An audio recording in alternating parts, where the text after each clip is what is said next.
మహాభారతం తత్వార్థం మనం చేస్తున్నాం. అష్టావక్రుడు షట్ అనే పదం మీద వేదం యొక్క తాత్పర్యాన్ని వ్యక్తం చేయడాన్ని గమనిస్తున్నాం. చాలా విశేషంగా ఉన్నట్లుగానే చూస్తున్నాం. సృష్టి యొక్క మానవుల జీవితం యొక్క ఫండమెంటల్స్ అంటే ఆధార స్వరూపాన్ని చెప్పుకుంటూ రావటం.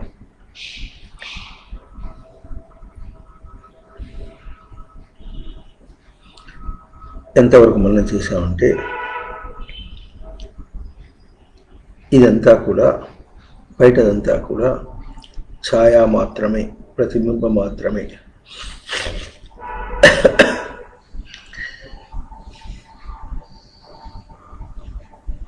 అన్వయ వ్యతిరేక న్యాయం చేత సృష్టి అంతా కూడా ప్రవర్తిస్తున్నది. జీవులందరూ కూడా ప్రవర్తిస్తున్నారు, కానీ గుర్తించకుండా ప్రవర్తిస్తున్నారు. అంటే చేసే ప్రతి చిన్న ప్రవర్తనలో కూడా తమను తమ నిజస్వరూపానికి, సృష్టి రచించినటువంటి నిజస్వరూపానికి అన్వయం చేసుకుంటున్నారు. అన్వయం చేసుకొని కాని దాన్ని బయటదంతా కూడా వ్యతిరేకించినట్లుగానే, ఇది లేక అది లేదన్నట్టు వ్యతిరేకించినట్లుగానే దాన్ని వదిలేస్తున్నారు. ఇంకో విధంగా చెప్పుకుంటే ఎట్లా ఉంటుంది, నేను లేక నీవు లేవు, నీవు నేనుల యొక్క అభ్యాసం, భేదమును అభ్యాసం చేస్తున్నది ప్రాణి కోటి అంతా కూడా. నేను అంటే ఎవరో, నీవు అంటే ఏమిటో తెలియకుండా నీవుని వదిలేసి, తెలియకపోయినా నీవుని వదిలేసి నేను అన్న భావమునే నిలుపుకోవటం అన్నటువంటిదే అభ్యాసం చేస్తుంది. ఇది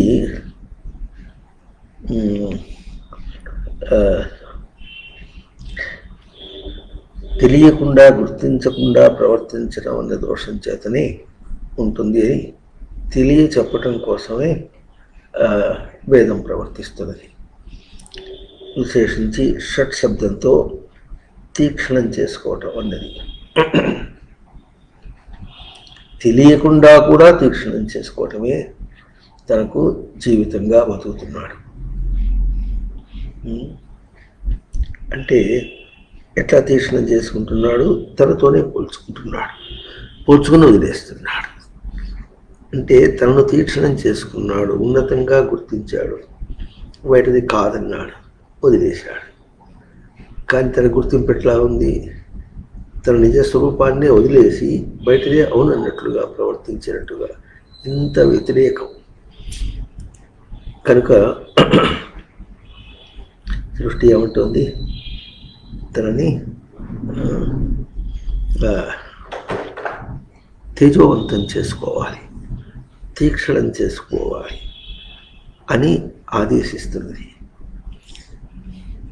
ఇక్కడ ఇప్పుడు తేజోవంతం చేసుకోవటం, తీక్షణం చేసుకోవటం అంటే ఎట్లాగంటే, తాను కార్యరూపంలో ప్రవర్తించినప్పటికీ కూడా తనకి ఏం శ్రేయస్సు కలుగుతుందో తెలియక ఎప్పుడూ మరణమునే అనుభవిస్తున్నాడు. కరోనా వైరస్ వల్ల చనిపోతారని కానీ, ఇంకో కారణం చేత మరణం వస్తుందని కానీ ఎంత భయపడిపోతున్నాడో మనిషి. కానీ తాను ఇప్పుడు మరణమునే అనుభవిస్తున్నాడనే మాట అర్థం కావటం లేదు. ప్రాణత్యాగం చేస్తున్నాడు అంటే పొందిన దాన్ని వదిలేస్తున్నాడు. తెలియకుండా కూడా ఏం పొందుతున్నాడు? తననే పొందుతున్నాడు. ఇది ప్రాణం, దీన్ని వదిలేస్తున్నాడు. ఇది ప్రాణత్యాగం. అందువల్ల ఇది మరణం. ఈ మరణము అనే పదమును ఈ విధంగా నిర్వచించి మనకు వేదం చెప్పుకుంటూ వస్తుంది.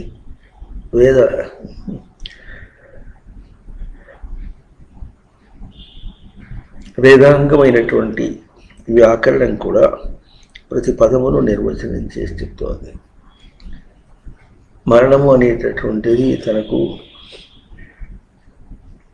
భయమును కల్పించడానికి కారణం ఏమిటంటే నిత్యము దాన్ని తెలియకుండా అనుసరిస్తున్నాడు. ఇంకో విధంగా చెప్పుకుంటే మరి ఏదైనా సరే 2 మాటలు అయితే 3వ మాటలు భయం లేకుండా పోతుంది. మరి 84 లక్షల జీవరాశుల గర్భాల్లో ఎన్ని దేహాలు విడిచాడు, ఎన్ని మాటలు ఆ మరణం అన్న దాన్ని అనుభవించాడు. మరి ఎవరన్నా నవ్విపోతారు, ఇంకా భయం ఏమిటండి? అటువంటిది భయపడుతున్నాడు. కారణమేమి? దేహం విడిచిపోతే తాను ఉంటాడా లేదా ఆ మాట కఠోపనిషత్తు బయటికి తీసింది. తన ఉనికి ఎట్లాగో అన్నది సంశయం కలుగుతోంది. అది కూడా ఎవరికి కలుగుతోంది? కొంతమంది కలుగుతోంది, అందరికి కూడా కాదు. ఎందుకు పుడుతున్నామో ఎందుకు పెరుగుతున్నామో కూడా తెలియకుండా బతుకుతున్నారు వాళ్ళు. కనుక ఆవశ్యకత అంటారు, తీక్షణం చేసుకోవటం అనేటటువంటిది ఆవశ్యకత. ఇప్పుడు ఈ తీక్షణ అనే పదం ఎట్లా వస్తుందంటే గుర్తించక చేసింది కాదు, గుర్తించి చేయాలి.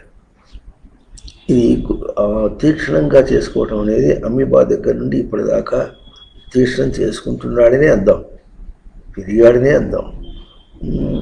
ఇట్లా తాను తీక్షణం చేసుకోవటంలో పెరిగాడనే అందాం. కానీ బొమ్మైపోతుంది. మోఘాశాహ మోఘకర్మాణ మోఘజ్ఞానా విచేతస రాక్షసీం ఆసురీం చైవ అన్నారు. రాక్షసీం అంటేనేమో రక్ష పాలనే. ఎన్ని చేసినప్పటికీ వీడు పాలన చేయబడవలసిన వాడుగానే ఉన్నాడు, కానీ తనకు భద్రత తను కూర్చుకున్నవాడుగా లేడు. ఆసురీం అంటే అసుర సంపదం, సుష్ఠుగా తను ప్రకాశించడం అనే మాట తెలియటం లేదు. అతడు నేను కష్టపడుతున్నానని కూడా తెలియటం లేదు, కష్టం అనుభవిస్తున్నప్పటికీ కూడా కష్టం అనుభవిస్తున్నానని తెలియటం లేదు.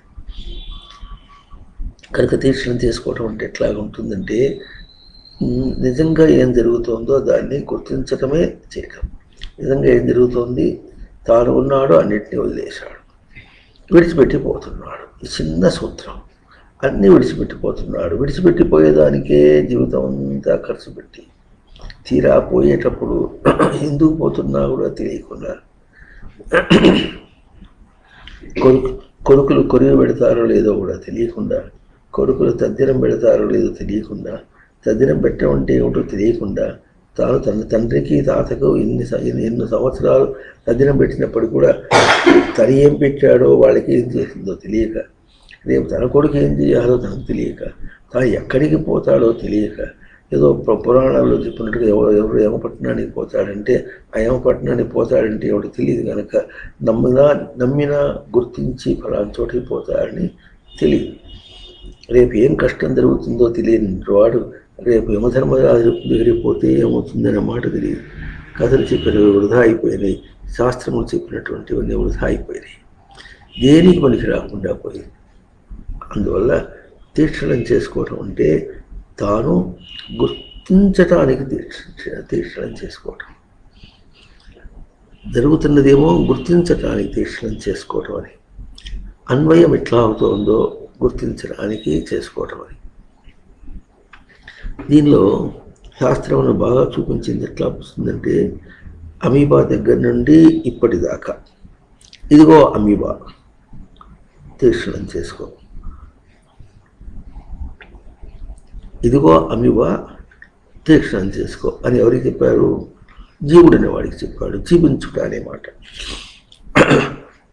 జీవించుట అన్న దాని యొక్క అర్థాన్ని గుర్తించి ప్రయత్నించి మనం పిల్లవాడు కూడా ఇట్లా అయితే ఎట్ట బతుకుతావురా రేపు, వాడు బతుకుతానని అంటున్నాడు, బతుకుతాడు, వాడు చచ్చేవాడు కాదు. కానీ ఏమంటున్నావు? ఆ బ్రతుకు కూడా లౌకిక దృష్టితోనే ఆ బ్రతుకుకి ఈ బ్రతుకుకి తేడా చూసినటువంటి వాడు ఇప్పుడు ఎట్లా గుర్తించాలి? తను అనుకున్నది కాకపోతే తనకు వెల్తి అనే మాట తెలుస్తోంది. మరి అటువంటిది జీవభావమునికే వెల్తి కలుగుతోంది, ప్రాణధారణకే వెల్తి కలుగుతోంది, ప్రాణధారణకి ప్రాణత్యాగం అన్నంత కలుగుతోంది. ఈ ఇంత వ్యత్యాసాన్ని చూపించడం ఇన్ని మాటలు చెప్పినప్పటికీ కూడా అర్థం కాకపోతే ఇప్పుడు మనకు నిజమైన గతి ఎట్లాగంటే ఎక్కడో మాట ఎక్కడో విన్నాం, అర్థమైంది కావటం లేదు. ఈ వ్యత్యాసంతో కాకుండా సూటిగా గుర్తించి విషయాన్ని దాటకుండా మన కింద హాల్లో కూడా రాసుకుందాం. విషయాన్ని దాటద్దు. ప్రశ్న వేసుకుని సమాధానం తీసుకునేంత వరకు కూడా విషయాన్ని దాటద్దు. ఆ ప్రయత్నం చేయాలి. ఇంకా సింహావలోకనం అంటారు.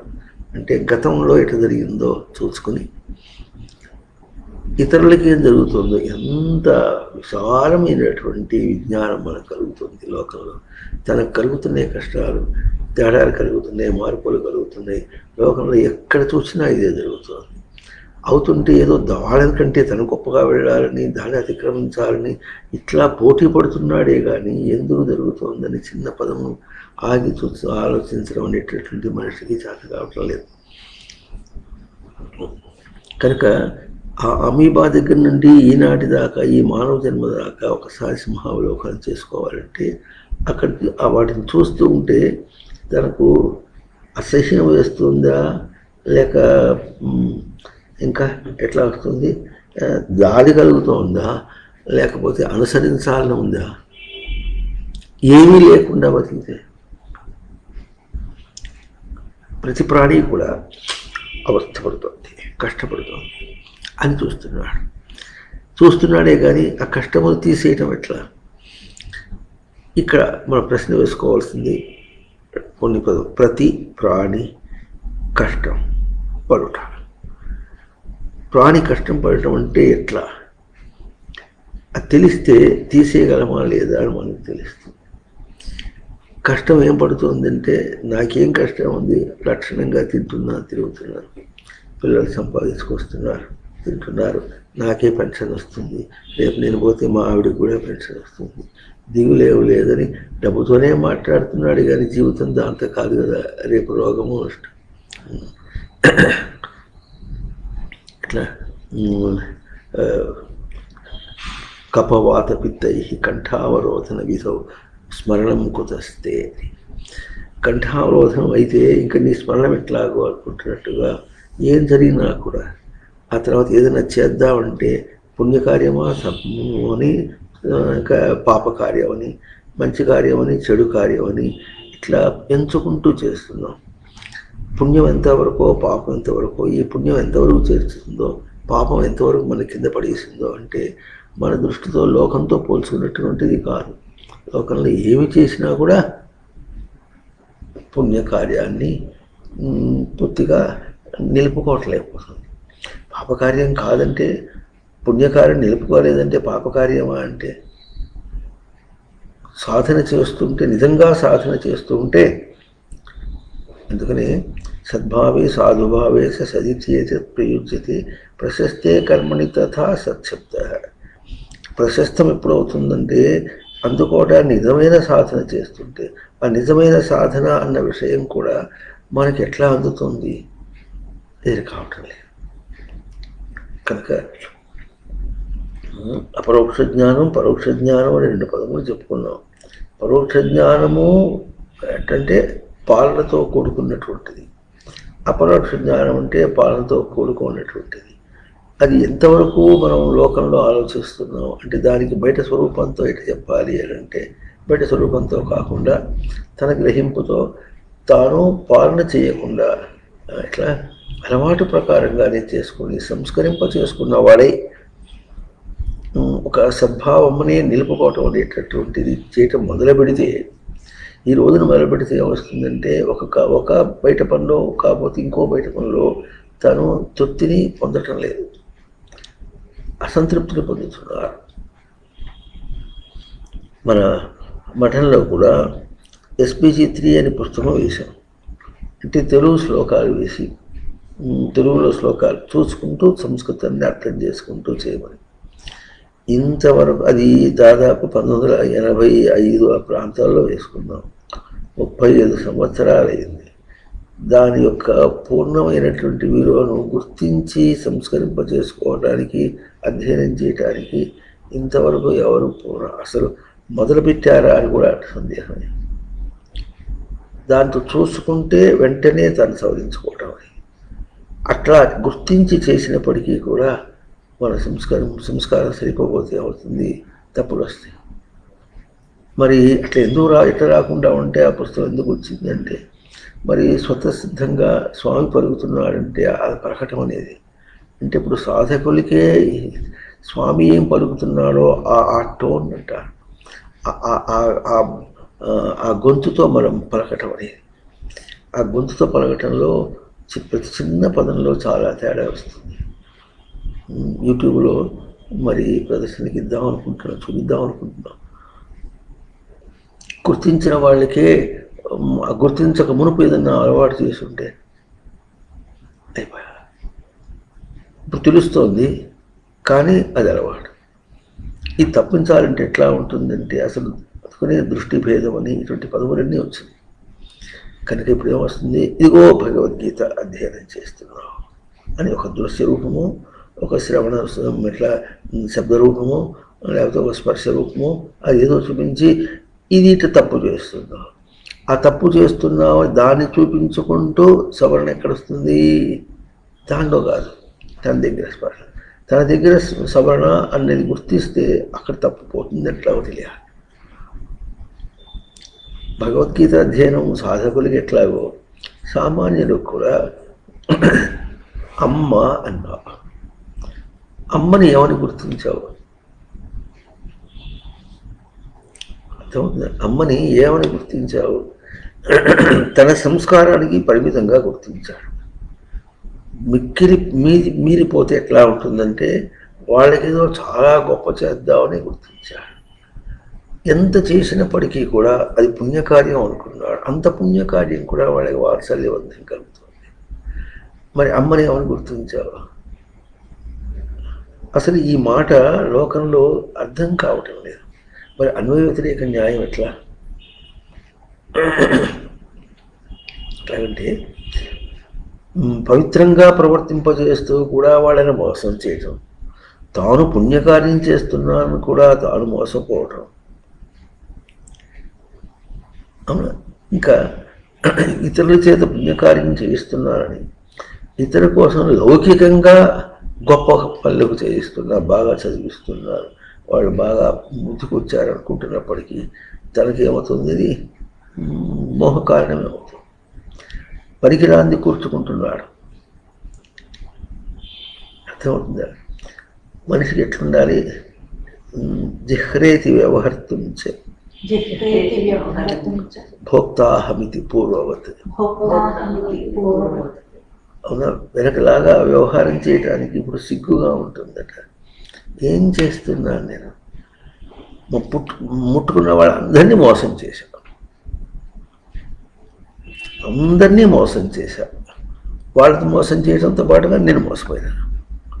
ఇదే నేను చేసింది ఇంతవరకు. వాళ్ళకు ఒక మాట చెప్పాలంటే కూడా ఎట్లా ఉంది, వాళ్ళని తనకు కావలసినటువంటి రూపంలో భ్రాంతిలో చూసి మోసపోతున్నాడు తాను, లేక వాళ్ళకి చెబితే వినరు అని నిర్లక్ష్యం చేసి అంటున్నాం. ఈ మాటలన్నీ కూడా ఇదని చాలా కష్టం అండి లోకంలో అంటాడు. ఈ మాటలన్నిటికీ అస్సలు విలువ లేదు, చేయాల్సిందే అంతే. నువ్వు ఆత్మనియేవ ఆత్మను అతుష్ట, ఆత్మనియేవ ఆత్మన అతుష్ట, ఆత్మనియేవ ఆత్మన అతుష్ట, ఆత్మనియేవ ఆత్మన అతుష్ట స్థితప్రజ్ఞ. వాడు స్థితప్రజ్ఞుడు అవుతాడు. అంత ప్రయత్నం చేయాలంటే ఈ లోకంలో చాలా కష్టం అంట. అంత దాకా ఎందుకు గట్టిగా నిలబెట్టి మిమ్మల్ని అందరూ 18 అధ్యాయాలు సరిగా చదవండి అంటే ఎంత అబ్బా ఇట్టయితే లాభం లేదని చెప్పేసి ఒక రోజు వస్తాడు, రేపు రాకుండా మళ్ళీ పోతాడు. ఇంకా ఏం గొప్పతనం?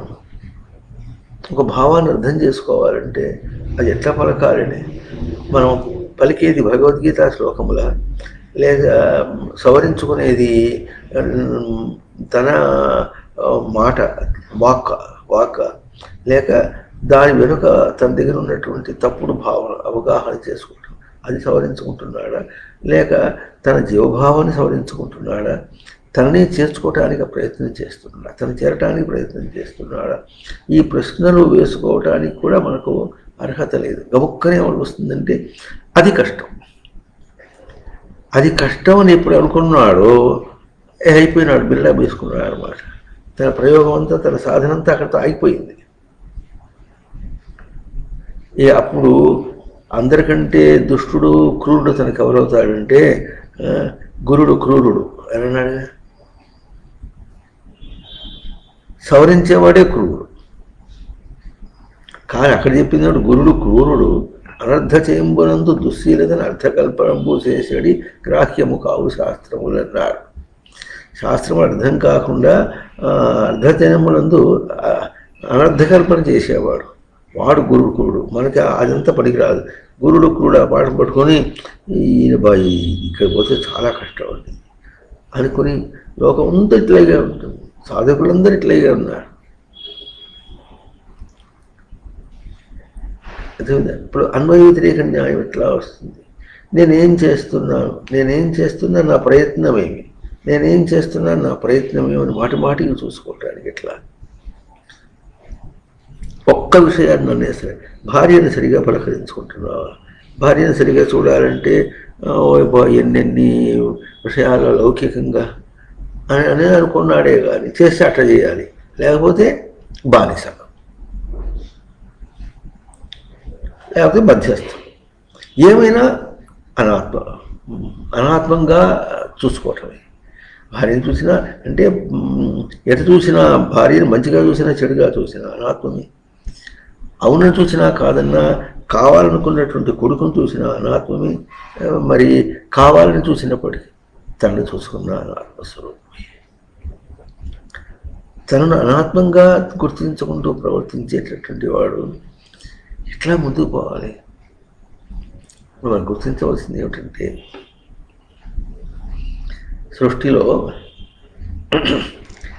రచనాత్మకమైనటువంటి తన స్వరూపం తనకు ఎట్లా ఉంది? సూర్యోదయము అనేటువంటి మనం అంటున్నామే, సూర్యుడు తనకు ఉదయించుట. సూర్యుడు తనకు ఉదయించుట అంటే ఉత్ అయను అంటే నిరంతర ప్రవర్తన ప్రాప్తికి ప్రవర్తన.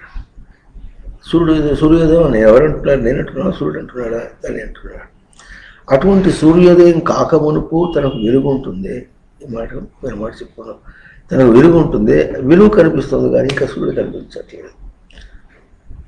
తే బ్రహ్మలోకేషు పరాంతకాలే పరామృతాది పరముచ్యంతి సర్వే అన్న చివరి దశ వరకు కూడా తన స్థితి ఎట్లా ఉంటుందంటే, సూర్యోదయం కాకుండానే కనిపించిన వెలుతురే సూర్యుడు నిజంగా కనిపించలేదు. ఒకవేళ కనిపిస్తున్నప్పటికీ కూడా అది ఎటువంటి పూర్ణస్వరూపం కాదు. ఆ పూర్ణస్వరూపం దాకా వెళ్ళేటప్పటికీ జారిపోతుందట. ఇక్కడ పూర్ణస్వరూపం ఎప్పుడు కూడా అంత చెప్పుకోకూడదు. ఒక్కొక్క విషయంలో ఒక ప్రవర్తనలో, ఒక కిరణంలో తను చేసే, లేకపోతే ఒక ప్రయోగంలో అక్కడ కూడా అంత దాకా వచ్చినప్పటికీ మళ్ళీ జారిపోతుంది. ఎందుకు జారిపోతుందంటే అది వెళ్ళిపోతుంది. తానేమో తన భూమి ఎటవుతుంది, వదిలేసిపోతుంది. ఎదురుపోయినటువంటి భూమి వెనకేసిందంటే ఈ మాట మళ్ళీ భూమితో చెప్తే కూడా తందే తప్పు. మళ్ళీ ఛాయా శరీరే ప్రతిబింబగాత్రే కఠోపనిషత్తులో తృతీయ వల్లిలో మొదటి శ్లోకం అది. ఛాయా తపయోరివ బ్రహ్మలోకి అన్నాడు.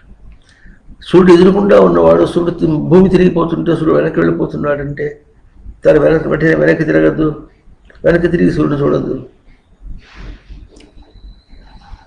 మరి హనుమంతుడు సూర్యుడితో ఉండి అక్కడ అధ్యయనం చేశాడు. సూర్యుడు అనుసరించుకుంటూ అధ్యయనం చేశాడు. భూమి వదిలేశాడు సూర్యుడు అనుసరించుకుంటూ. సూర్యుడు తనకు కనిపించాలనే ప్రశ్న లేదు. జ్ఞానం కనిపించకపోవటం ఇటువంటివన్నీ కోకొల్లలుగా చెప్పింది శాస్త్రాలు. అవి ఏమీ మనకు పనికి రాకుండా ఇప్పుడైతే ఆశ్చర్యం పనికిరావు. తెలుగు తెలియదు, ఏ భాష వాళ్ళకి ఆ భాష పూర్తిగా తెలియదు. ఇక అటు ఇటు వచ్చి అంత సంకరం అయిపోయి తెలియదు. కనుక 3 విధాలుగా ఎట్లా అంటే, తనకు ఏది అధిష్టానమై ఉన్నదో అలా చివరికి పదము చూపించింది అధిష్టానమని. అంటే ఏమిటో ఎప్పుడు తెలుస్తుంది మనకు? ఇప్పుడు అవగాహన చేత, అనుభూతి చేత తెలుసుకోవాలి కానీ, అవగాహన చేసుకుంటూ విజ్ఞానంగా తెలుసుకోవాలి కానీ ఆ స్థితిలో ఉండి తెలుసుకోవటం అన్నమాట దేహధారి అయినటువంటి వాడికి లేదు. ఇంకా కొంచెం ఉంది వెళ్తే ఏమో ఆ దేహం విడిచిపెట్టి ఉంటావు. అర్థమవుతుంది. అంటే ఇప్పటికీ అధిష్టాన స్వరూపం అనేటటువంటిది తనకు ఎంత అభ్యాసం చేయించినప్పటికీ కూడా, సాధనలో గుర్తించి ప్రవర్తించినప్పటికీ కూడా ఇంకా ఏదన్నా వెళ్తే ఉంటే ఉండుగాక అన్నంత దాకా వెళుతుంది. అంటే చివరికి తనకు అధిష్టాన స్వరూపము తన దగ్గర ఇప్పుడు ఎంతవరకు దేనికి ఉంది, అన్వయం చేసుకోవటానికే ఉంది. కానీ అది నేను ఉన్నాను నిజానుభూతికి లేదు, నిజానుభూతికి లేదు. అయితే ఎట్లా వస్తుంది, ఒక విషయంలో దాన్ని వదిలిపెట్టేశాను కనుక, పూర్వస్థితిని వదిలిపెట్టేస్తే చేశాను.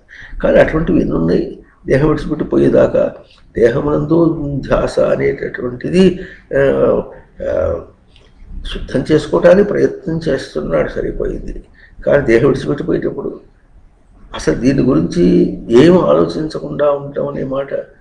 ఆలోచించడం అంటే దీని గురించి స్మృతిలోకి వెళ్ళకూడదు, దేహం గురించి స్మృతి దాకా తీసుకెళ్ళకూడదు. అటువంటిది అభ్యాసం చేయడం అంటే కొంచెం దూరం పోతే ఉంటారనుకుంటే వాళ్ళని కొంచెం వదిలేద్దాం కాసే. సామాన్యుడు సాధకులకి ఆ మాటకు వస్తే సాధన సిద్ధిని పొందామనుకుంటున్నప్పటికీ కూడా ఎంత ఎట్లా ఉంది, సందేహమాత్రంగా. కనుక సృష్టి మనకు రచించని యొక్క స్వరూపం మనకి ఎట్లా ఉంది, అంత దూరంగా. ఎందుకు దూరంగా ఉందంటే తాను స్థిర స్వరూపము, చంచల స్వరూపంలో దేహంలోకి వచ్చాడు. మాటలు చెప్పింది తాను స్థిర స్వరూపము, ఇదేమో కర్మస్వరూపం, కర్మక్షేత్రం అన్నాడు. అయితే కర్మ నిర్వచనం చేసింది. ఎంతదాకా నిర్వచనం చేసిందంటే కర్మను ఏ విధంగా ఆచరిస్తే ఉనికికి మీరకుండా ఉంటావో అని తీసుకొచ్చి బుద్ధి దాకా చూపించిందని చెప్పుకున్నాం. ఉనికిని బుద్ధి దాకా తీసుకొచ్చింది. అక్కడ ఏమి చెప్పినప్పుడు కూడా స్పష్టంగా ఉండడం, అట్లా ఉంచడమే కర్మ అని చెప్పుకున్నాం బాగానే ఉంది. కానీ ఎంత దాకా మనం ప్రయోగంలో నిలబెట్టగలుగుతున్నాము అనేటటువంటి ఒక విషయం. అవునా, ఇదేమో మన అధిష్టాన స్వరూపం మనకు గోచరించుట. మళ్ళీ పదం వాడాలి, గోచరించుట అంటే ఇంద్రియముల ఇంద్రియములు గోషు చరతి, గో శబ్దానికి ప్రవర్తన ఎందు ప్రవర్తించుట, ప్రవర్తించి తీసుకోవడం. గోషు చరతి అంటే మామూలు గోషు అంటే ఇంద్రియములు అంటే ఇంద్రియముల్లో తనకు ప్రవర్తనకి రావటం అని అంటే అర్థమైనట్టుగా అనిపిస్తుంది. కానీ అంతకంటే ఇంకేం చెప్పారు, ప్రవర్తనలో ప్రవర్తించి తీసుకోవటం, ప్రవర్తనలో ప్రవర్తించి. మొన్న ఆదివారం అడిగి చెప్పుడు మనం అచలా బుద్ధి యదా స్థాస్యతి నిశ్చల. అది బుద్ధి అచల డిజైన్ చేయబడింది, కానీ నిశ్చల స్థాస్యతి అంటే చంచలంగా ఉంది కనుక యదా నిశ్చల స్థాస్యతి అనే ఒక సందేహాన్ని కూర్చోబెట్టారు అక్కడ. బుద్ధి ఏమో అచలమైంది, బుద్ధి జ్ఞానం అసమ్మోహ మత్త ఏమ, అదేమో అచల అయింది. కానీ తాను చంచలంగా ఉన్నాడు కనుక యదా నిశ్చల స్థాస్యతి అనే మాట వచ్చినప్పటికీ సందేహాన్ని తీసుకొచ్చి కూర్చోబెట్టింది. ఎంత సాధన చేసిన వాడైనప్పటికీ కూడా అని ఎట్లా తీసుకొచ్చి పెట్టిందో ఆ అంశం ఎప్పుడూ కూడా మనని వెంటాడుతోంది. మనం బాహ్యంగా స్పర్శ తీసుకుంటూ ప్రవర్తించడంలో సాధనలో ఉన్నాం అనుకుంటున్నప్పటికీ కూడా, లేకపోతే సాధన లేకపోయినప్పటికీ కూడా ఎవరైనా సామాన్యులైనా సరే బయట ప్రవర్తిస్తున్నటువంటి వాళ్ళందరూ కూడా ఎట్లా ఉన్నారు, అన్వయమును సాధన చేయడానికి ప్రయత్నం చేస్తున్నారు. అంతవరకే. తెలిసి చేసినా తెలియక చేసినా, అక్కడ మళ్ళీ రెండు మాటలు, తెలిసి చేసినా తెలియక చేయుట, తెలియక చేసినా తెలిసి చేసినా ఇది మాత్రం గుర్తించాలి. అవునా, ఇది తెలియక చేసినటువంటి ప్రవర్తనలో ఎట్లా ఉండాలంటే పూర్తిగా తనకి ఏమీ తెలియనటువంటి మోహము, బంధము, ఈ పదములు కొన్ని. అంటే మూడు స్థితులు. ఒకటేమో తన నిజ స్వరూపము తను అనుభవిస్తున్నప్పటికీ ఇంకా గుర్తించడానికి ప్రయత్నం చేసేటట్టు వరకు ఇంకా అట్లయిగా ఉంది. కానీ చివరి దశ దాకా పూర్ణత్వం కాదనేటటువంటి విధంగా దాన్ని అధిష్టానం, అధితిష్టతి, ధారణలో అని నిలిచింది. తన స్వరూపం ఎట్లా ఉంది, ధారణలో ఉంది, అధిష్టానంగా ధారణలో ఉంది. కానీ ప్రయోగంలో ధారణకి ప్రయోగానికి భేదాన్ని గుర్తింపు చేసేటట్లుగా ఇంతవరకే. కానీ ఇదిగో ఇక్కడ ఉంది నేను, నా పూర్ణ స్వరూపం ఇట్లా ఉంది అని చూసుకోవటానికి ఇదమిద్దం అని బయట ప్రయోగంతో చెప్పేది కాదు. ఎప్పుడైనా అస్సలు దాన్ని బయట ప్రయోగాన్ని వదిలేసి స్పర్శ లేకుండా కాసేపు నిలవలిగితే అక్కడ మనకు అవగాహన అయినట్లుగా ఉంటుంది. కానీ దాన్ని పూర్ణంగా మరి దేహ జీవితంలో నిలపగలుగుతున్నాడా అనేటటువంటి మాత్రం ఎక్కడైనా వమ్ము కావచ్చు.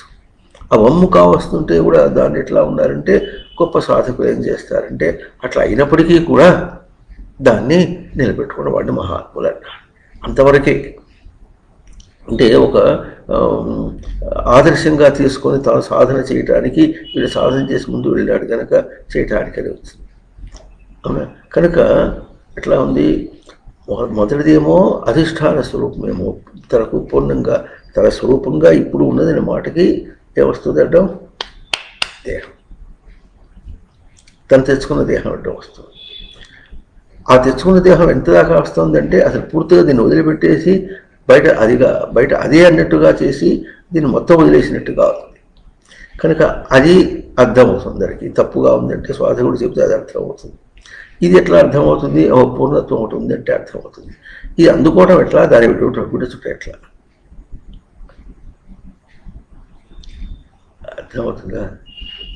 అందుకని ఏమన్నారు? ఆత్మ ప్రశంస, అనాత్మ ఖండన, ఇవన్నీ సాధన మాటలే. అనాత్మ ఖండన అంటే అనాత్మ ఏది లేదుగా. అంటే ఇప్పుడు మనకి అందుకనే శాస్త్రం ఎట్లా చెప్పడానికి ప్రయత్నం చేసిందో అది మనం తెలుసుకోవాలి. ఎట్లా చెప్పడానికి ప్రయత్నం చేసిందంటే ఒక సాధకుడికి ఆత్మ ప్రశంస, అనాత్మ ఖండన అని చెప్పుకుంటూ పోతూ ఉంటే ఇది అంటే మామూలు వాడికంటే ఒక విధంగా అర్థం అయినట్టుగానే ఉంటుంది. కానీ ఆత్మస్వరూపమేమో తనకు పూర్ణంగా అర్థం కాలేదు, అనాత్మం అంటే కూడా పూర్ణంగా అర్థం కాలేదు. అది ఉంటే బాగా ఉంటుంది. ఈ తీరు బాగా ఉంది, ఈ చెప్పే బోధ తీరు బాగుంది అని అనుకుంటాడే కానీ అర్థమవుతుందా? కనుక మనం గుర్తించవలసింది ఏమిటంటే జీవించుట అనే పదం కూడా ఎట్లా ఉందంటే ఇప్పుడు భ్రాంతితో జీవిస్తున్నాడా, లేకపోతే అన్వయం చేసుకుని జీవిస్తున్నాడా, అన్వయం చేసుకోవటం చేత కాకుండా జీవిస్తున్నాడా, అన్వయం చేసుకోవటం చేతనే జీవిస్తున్నాడా, లేక ఈ బాహ్య జీవితంతో ఏమీ సంబంధం లేకుండా తన స్వరూపాన్ని నిలుపుకొని ఎంతవరకు నిలుపుకోగలుగుతున్నాడు, ఎంత శాతం నిలుపుకోగలుగుతున్నాడు, అట్ట జీవిస్తున్నాడా, జీవించడం ఇదంతా జీవించడే. వాడు చచ్చినవాడు ఏం కాదు, భ్రాంతితో బ్రతికినవాడు కూడా చచ్చినవాడు కాదు. చావు అనే మాట సృష్టిలో లేదు. అసలు ఈ వ్యావహారిక జీవితం అంతా కూడా అబద్ధమే, ఛాయామాత్రం అని చెప్పుకుంటారు. సాధన కూడా ఛాయామాత్రం. ఎందుకు అని గుర్తించాలి. ఆ గుర్తించినప్పుడే పైగదు. సాధన చేసినంత మాత్రం చేత నేను గొప్పవాడినైనా అనుకుంటే వాడు ఎదగడు. అర్థమవుతుందా లేదా? సాధన చేసినంత మాత్రం చేత గొప్ప అవుతున్నా అన్నమాట ఎదగడు, వాడు ఎదగడు. ఎందుకంటే సాధన అనేటటువంటిది తప్పు చేసి దిద్దుకుంటున్నాడు అంతేగా. ఆ దిద్దుకోవడం కూడా ఎట్లా ఉంటుందంటే ఇంకో విషయం మనం గుర్తించవలసింది ఏంటంటే చాతగాని వాడుగా ఉండి చాతనవటానికి వస్తున్నాడు కనుక వీడి సంస్కారం ఎట్లా ఉంటుంది? చాతగాని వాడి సంస్కారంగానే వస్తూ ఉంటాడు.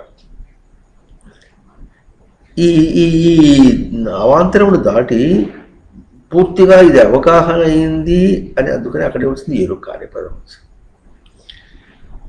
తను గ్రహించింది శాస్త్ర ప్రకారంగా గ్రహించిన దాన్ని తన ప్రవర్తనలో పెట్టుకోవడానికి ఎరుక. ఈ ఎరుక ఎంతవరకు ఉంది? అందుకని ఎరుకకి సమృద్ధి అనే పదం చెప్పుకున్నాం. ఈ సమృద్ధి ఎరుక ఎందుకు కాన్షియస్నెస్, సమృద్ధి ఎందుకు కాన్షియస్నెస్, అది కాన్షియస్నెస్ అంతే. ఇప్పుడు మనకి ఇది మనం స్మృతి తర్వాత ఎరుక అనే పదం ఆ వరుసలో చెప్పుకున్నాం. ఈ ఎరుక అనే పదం ఎట్లా వచ్చిందంటే తనకు శాస్త్ర ప్రమాణం చేత శ్రవణం చేసిన ప్రమాణం చేత తనకు ఎరుకలో నిలుపుకోవటం ఒకటి, ఆ ఎరుకలో నిలుపుకోవటం అనేటటువంటి నిలుపుకున్న దాన్ని ప్రయోగం చేయటంలో మళ్ళీ తనకు ఎంతవరకు ప్రమాణం నిలుపుకుంటున్నాడో అనేది ఎరుక. అదే శాస్త్రం చెప్పింది ఎరుక, తాను ప్రయోగంలో నిలపటం ఉంది ఎరుక. అందుకని జ్ఞాన విజ్ఞానం అని 2 పదములు వచ్చింది. కనుక దీనికి ఎంత దూరం ఉందంటే చెప్పుకుంటూ పోతుంటే కొంత దూరం పోతే అంతం లేదుగా అనిపిస్తుంది. ఇంకా నిజంగా కనుక అభ్యాసం చేసి ఉంటే ఆ అభ్యాసం చేసిన దానిలో నిలవటం. దీనిలో కూడా ఇంకొకటి అర్థం వస్తుందంటే తూర్పు చూడమంటే పడమరు చూసినట్టుగా ఏదో చెప్తూ ఉంటే దాన్ని ఇంకొక సత్వగుణంతోనో రజోగుణంతోనో తమో గుణంతోనో గుర్తించుకుంటూ అదే అయిపోయింది అనుకోవటం. సత్వగుణ భావంగా ఒక గుణాతీతమైన దాన్ని చెప్పడం అనేది ఎందుకు? మన SBG3 పుస్తకంలో తెలుగు శ్లోకాలు రాసిన దాన్ని చదవమంటే చాలామంది తేడాగా చదువుతారు. ఎందుకు చదువుతారు అంటే ఆ భావాన్ని వ్యక్తం చేయటంలో తనకు తమో గుణమే ఉంది, రజోగుణమే ఉంది, సత్వగుణమే ఉంది. గుణాతీతంగా ఎట్ట చెప్పాడనే మాట మనకు అర్థం కాదు. అర్థం ఎట్ట చెప్పాడు ఆ శ్లోకాలు ఎట్ట చెప్పారైనా భగవాన్ స్వరూపాన్ని తీసుకునేటట్లుగా చెప్పారు. అంటే సాటివాడిని గౌరవించేటట్టుగా, సాటివాడికి సాటి స్వరూపాన్ని అందించేటట్టుగా, వాడి దగ్గర లేదు ఇప్పుడు, అందించేటట్లుగా. అర్థమైంది? దండించినా అదే దృష్టి, మరి లేక లాలించినా అదే దృష్టి, ఆదరించినా అదే దృష్టి అనే మాట మనం లోకంలో ఇవన్నీ పదములని కూర్చుకున్నాం. అటు ఏం చెప్పినప్పుడు కూడా ఆ దృష్టిని ఇవ్వటం. సృష్టి ఎట్లా చేస్తోంది? కేవలం తెరలాగా ఉండి వాడిని సవరించడానికి ప్రయత్నం చేస్తుంది. అధిష్టాన స్వరూపంలోనే ఉండి చేస్తుంది. అవునా? భాస్వత జ్ఞానదీపాన్ని వెలిగించి పెడుతుంది లోపల. అర్థమవుతుందా? జ్ఞానదీపాన్ని వెలిగించి పెడితే ఆ దీపంతో చూసుకుంటూ నువ్వు ఏం చేసుకుంటావు? దీపం వెలుగుతోంది. దీపం వెలుగుతుంటే ఎవడు దొంగ వాడిచి దొంగతనం, ఆ దీపం వెలుగులో దొంగతనం చేసి వెళ్ళిపోయినాడు. ఇంకోటి ఏడుచుకుంటూ కూర్చున్నాడు, ఇంకోటి నవ్వుకుంటూ కూర్చున్నాడు, ఇంకోటి పాటలు వింటున్నాడు, ఇంకోటి ఏదో చేసుకున్నాడు, లేకపోతే ఏదో సోది పెట్టుకున్నాడు, లేకపోతే మాటలు పెట్టుకుంటున్నాడు. ఇట్లా దీపం కాంతిలో ఎంతమంది ఎన్ని చేసుకుంటున్నారో అట్లాగే జ్ఞానదీపం కాంతిలోనే మనం ఇవన్నీ చేసుకుంటున్నాం. అవునా? అంటే ఇప్పుడు అధిష్టాన స్వరూపం ఏం చేస్తుంది? కేవలం ఉన్నత మాత్రం చేతనే చూపిస్తుంది. ఉన్నత మాత్రం చేతనే ఉన్నాననేటువంటి స్మృతి ఇచ్చేస్తుంది. అంతవరకు తాను ఈ సృష్టికి అతీతం. తన ప్రయోగంలో తాను ఏమై ఉన్నాడో అంతవరకు సృష్టికి అతీతం, దేహానికి అతీతం, భ్రాంతికి అతీతం. అంతవరకే అధిష్టాన స్వరూపం తన దగ్గరే ఉండటం. దాన్ని పోల్చుకుంటున్నాడు, అంతవరకు అతీతమే. కానీ ఆ పోల్చుకోవడంలో మళ్ళీ ఎట్లా వస్తుందంటే వ్యవహారమునకు పరమార్థమునకు పోల్చి లేక, పరమార్థం గొప్పగా, వ్యవహారం అది సత్యం అంటే వ్యవహారం సత్యమని, పరమార్థం సత్యమని ఆ రెండు పోలిక కావాలని మాట అబద్ధం అని. ఎందుకంటే వ్యవహారానికి అబద్ధమే, తాను పోల్చుకోవడం కూడా అబద్ధమే. కనుక వ్యవహారాన్ని ఎట్లా తీసుకోవాలి, ఎట్లా మన అవగాహన చేసుకోవాలంటే అన్వయ వ్యతిరేక న్యాయం. ఈ మాట బాగా గుర్తించవలసింది. అన్వయ వ్యతిరేక న్యాయంతోనే గుర్తించాలి. ఇది తను తీక్షణం చేసుకోవడం అంటే బట్టి చెప్పుకుంటున్నాం. ఎట్లా ఎరుక పెట్టుకోవటం అంటే ఎట్లాగో, లేక స్మృతిలో నిలుపుకోవటం అంటే ఎట్లా ఉంటుందో అంతే అర్థం ఎరుక, తీక్షణం చేసుకోవటం అంటే. దానికంటే ఇట్లా అదేమో తన చేత గ్రహింపబడేది, తాను గ్రహించేవాడు అని తన స్థానమును నిలబెట్టుకోవటం అనేటటువంటిదే తనకు తీక్షణం చేసుకోవటం అనేది. లోకంలో ఎట్లా ఉంటారు? షట్ అంటే ఓర్పు అంటారు. ఓర్పు అంటే ఏమిటి? పిల్లలు కూడా ఏం చేస్తుంటారు, చిన్నవాడు ఏదో చేస్తే తమ్ముడు చేస్తే పెద్దవాడు నువ్వు ఓర్చుకోలేవురా అంటే ఏం చేసుకోవాలి? వాడికంటే అది కూడా ఉండాలనా, అల్పుడే ఉండాలనా?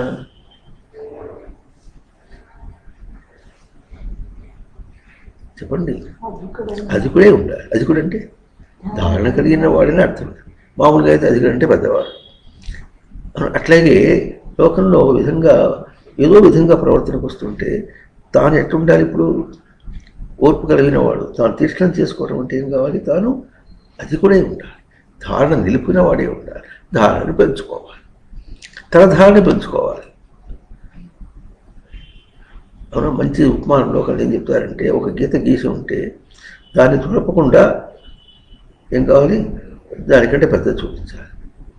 అంటే ఏం చేయాలి? ఇప్పుడు దాన్నే ముట్టుకోకుండా ఏం చేయాలి? పెద్ద గీత గీస్తే సరే అది చిన్నదైపోయింది అంతే. ఆ విషయంతో ఏమి సంబంధం లేకుండా తాను దానికంటే ఎదిగి ఉంటే, తన అవగాహన ఎదిగి ఉంటే అర్థమవుతుంది. మన ఇప్పుడు రేపు వీడియో చూపించే దానిలో ఆ పాటలో ఎరుపు రంగుకి ఒకటి ఇది ఎట్లా ఉందంటే, సాహిత్యం ఎట్లా ఉందంటే, కుటిలమునకు కుటిలము, అగ్ని అదే ఎరుపు దీపం, ప్రవృత్తికి ఎదురు పరివర్తన. అగ్ని అదే కుటిలమునకు కుటిలం, అవతల కుటిలమునకు కుటిలము ఎట్లా ఉంటుందంటే వాడు కోపంగా ఉన్నాడు, దానికి కుటిలం ఏమిటంటే తాను ప్రశాంతం. ఇది కుటిలమునకు కుటిలం. లోకంలో ఎట్లా ఉంటుంది, వాడి కోపం వస్తే వాడికైనా కోపం వచ్చేది, నాకు రాదు ఓయమ్మ. అగ్ని అదే, ఇది అగ్ని. ఆ కుటిలమునకు తాను ఎట్లా ప్రశాంతంగా ఉన్నాడో ఇది అగ్ని అదే ఎరుపు దీపం. ప్రవృత్తికి ఎదురు పరివర్తన. అర్థమవుతుందా? ప్రవృత్తికి ఎదురు పరివర్తన. విషయ దృష్టికి ఎదురు తీర్చడం. అది దుఃఖాన్ని కలిగిస్తోంది, కష్టాన్ని కలిగిస్తోంది. నేను సుఖస్వరూపుడనే, కష్టమును తీసుకునేవాడిని కాదు అన్నప్పుడు కష్టం లేదు. ప్రవృత్తికి ఎదురు పరివర్తన. పవిత్రము కర్మలకు సాక్షి. కర్మలకు సాక్షి అంటే నువ్వు చూసేవాడివి కానీ చేసేది వాడు కాదు.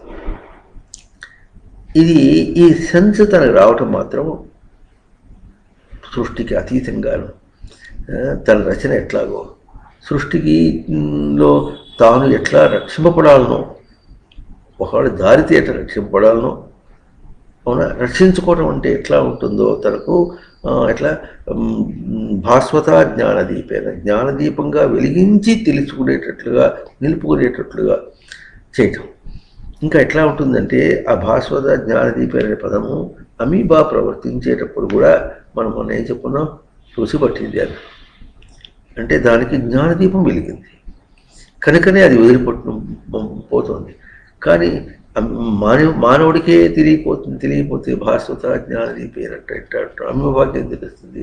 తెలియపోయినప్పటికీ కూడా తన అధిష్టానం సత్యం. శుద్ధమైనటువంటి జ్ఞానికి అధిష్టానం ఎంత సత్యమో అమీబాకు కూడా అధిష్టానం అంతే సత్యం. ఎందుకంటే దీనిలో మార్పు లేదు. అవతల తేడా ఎట్లా ఉంది, అమీబా దగ్గర నుండి మనవుడి దాకా ఎట్లా ఉందంటే గ్రహించడంలో తేడా. ఆ గ్రహించడంలో తేడా కూడా ఎట్లా ఉందంటే తన్ని ఏదో గ్రహించడం, విషయమును పరిజ్ఞానం చేత తను దాటుకొని పోతున్నట్టుగా తను తోస్తున్నాడే కానీ విషయ పరాక్రమం ఈ పదములన్నీ దాని వేసుకుని పోతున్నాడు. అంతేగాని తనతో పోల్చుకునే మాటకి రాలే ఇంకా మనిషి కూడా. తనతో పోల్చుకునేప్పుడు ఏం చెప్పారు, భార్య అనేటప్పటికీ నేనెవరో ముందు తెలుసుకుంటే అప్పుడు నా భార్య ఎవరు తెలుస్తుంది. ఇది కదా మనకు పుత్రాదపి ధనభాజాం ప్రీతి. కొడుకుతో పోల్చుకున్నప్పుడు నేనెవరో తెలుసుకుంటే అప్పుడు నా కొడుకు ఎవరో తెలుస్తుంది, లేకపోతే నా కొడుకు ఏం తెలుస్తుంది. నేను తెలియకుండా కొడుకు ఎడ తెలుస్తుంది. నేను తెలియకపోతే నాకు దేవుడు ఎవరు తెలుస్తాడు. అర్థమవుతుందా? పాలవాడు వస్తే పాలు పోయించుకోవడానికి పోతే గిన్నె ఏది అంటాడు ముందు, దీనిలో పోయమంటావు అంటాడు. ఇప్పుడంటే అన్నిటికీ వెనక రోజుల్లో కూరలు తీసుకురాలేదంటే వెళ్ళేటప్పుడు సంచి తీసుకెళ్ళలేదు, అందరూ కూర కొట్టి రాలేదంటాడు ఆయన. ఎందుకు? సంచి మందిగా ఉండేది, ఇప్పుడు ఆ బాధ్యతలు పోయినాయి. వాడే ఇచ్చేస్తాడు, పోతూ ఇచ్చేసిపోతాడు. పాలు ప్యాకెట్లో వచ్చేసి ఇప్పుడు ఏం తెలుస్తుంది, ఏం బాధ్యత తెలియదు. అన్ని సంచులు ఉంటే ఏం చేస్తాడు, వాడికి చూస్తే వాడు కూడా చూసి ఇంకో పెద్ద క్యారీ బ్యాగ్లో వేసి, నువ్వు ఎక్కువ తీసుకుంటే ఇంకో చిన్నవన్నీ దాంట్లో వేసుకుంటా.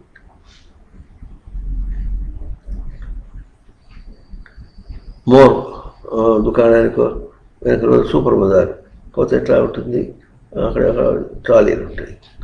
దాని పోయే వాళ్ళే దాంట్లో వేసిన ట్రాలీ తీసుకుని ఇక్కడ దాకా తీసుకొచ్చేస్తే అప్పుడు వాడు అన్నీ చూసుకుని తీసేసిన తర్వాత వాళ్ళే ఏం చేస్తారంటే దాన్ని ఇంకో దానిలో అన్ని దానిలో పెట్టి ప్యాక్ చేసి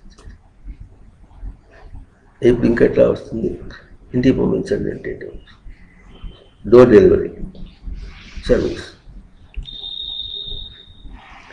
ఇట్లా బాధ్యతలు ఇవన్నీ మనకు ఎట్లా ఉన్నాయంటే వసతులు, ఇవన్నీ టెక్నాలజీ పెరిగిందనో లేకపోతే కల్చర్ పెరిగిందనో, సంస్కారాలు పెరిగి. కల్చర్ అంటే ఇటువంటివే కల్చర్ అనుకున్నాడు కానీ తనతో పోల్చి అర్థం కావట్లేదు. కానీ తనతో పోల్చుకునేటటువంటి స్థితి మాత్రం తనకు ఎప్పుడు దిగజారలేదు కనుక అది మనకు తెలియదు. బయట ప్రవర్తించే వాడికి తాను ఎక్కడి నుంచి వస్తున్నాడో తెలియకుండా దాని మీద భ్రాంతిగా ఉన్నాడు వాడు. అటు కాకుండా ఇటు కాకుండా ఉన్నవాడు ఎవరు కాస్త అటు ఇటుగా తీసుకునే. ఇప్పుడు వ్యవహారం అంటే ఏమిటి తెలియని వాడు ఒకడు, కాస్త కోస్త తెలుస్తున్నటువంటి వాడు ఒకడు. ఈ కాస్త కోస్త తెలుస్తున్నవాడు అయినప్పటికీ కూడా ఎంతగా తెలుసుకుంటున్నాడంటే ఇది తప్పు, ఈ విషయాలు కోరికలు ఉండకూడదు, అది ఉండకూడదు అని చెప్పారు కనుక బాగా ఉంది. మనస్సుని కొన్ని పదవులు ప్రవేశపెట్టారు కనుక ఆ మాట ఎవరు అనకుండా ఉండేవాడు వీడు కాసేపు అప్పుడు మనస్సు లేకపోతే మిథ్యా అంటుంటాడు. అర్థమైందా? మిథ్యా అంటున్నటువంటి ఒక కూతురు, పెద్ద కూతురు, ఆ తర్వాత 5 కూతురు ఉన్నారు. ఆ పెద్ద కూతురు పెళ్లి కాకుండా మిగతా వాళ్ళకి పెళ్లి కావటం లేదు. ఇప్పుడు ఆ పెద్ద కూతురు పెళ్లి చేయాలంటే అదే మిథ్యా అంటుందండి. అవునా? అప్పుడు ఒకడు ఏం చేస్తాడంటే వాడు దాంతో చేరి వీడు అది మొదలుపెట్టాడు. అంతా మిథ్యా. ఆ మిథ్యా అంటుంటే స్నేహం అయిపోయింది.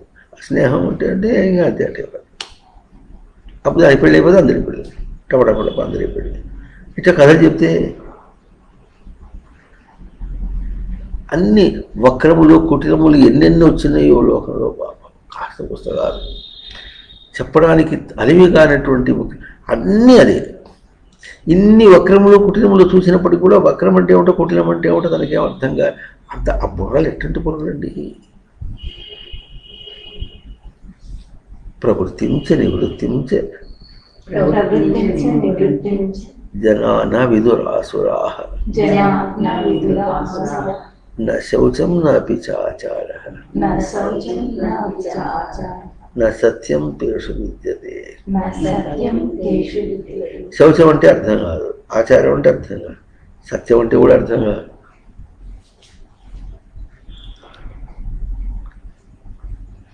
చెప్పినవన్నీ సోదులైపోయారు, దండకాలు సోది అయిపోయింది. కనుక పరివర్తన రావటం అనేది ఎట్లా ఉంటుంది? తీక్షణం చేసుకోవటం అంటే మాట ఏది చెప్పారు. ఇప్పుడు ఎప్పటిదాకా వచ్చిందంటే వేదముల్లో ఇంత మాట చెప్తున్నారన్న మాట కూడా వేదముల్లో తెలియట్లేదు మనకు. వేదములకే వ్యావహారిక సత్వాల భాష్యం 3 భాష్యాలు ఉన్నాయి ఇంతవరకు మనకు. 3 భాష్యములు కూడా వ్యావహారిక సత్వాలు. సంస్కృత భాష అంతా కూడా వ్యావహారిక సత్వాలు, పారమార్థిక సత్తా లేదు. ఇప్పుడు పారమార్థిక సత్తాగా చెప్పుకోవడానికి పోతున్నప్పుడు కూడా అప్పుడు చిన్నప్పుడు అటు చెప్తే ఇప్పుడు ఇటు చెప్పావే అంటే అది కూడా మళ్ళీ దోషం అయిపోయింది. అవునా? గబుక్కని ఎట్లా ఉంటారంటే మోరూళ్ళలో పనివాళ్ళు వస్తుంటారు. నేను మీ భాష నేర్చుకున్నా, మీరు నా భాష నేర్చుకుంటారా అంటారు. మీరే మా భాష నేర్చుకోండి అంటాడు. Easy going.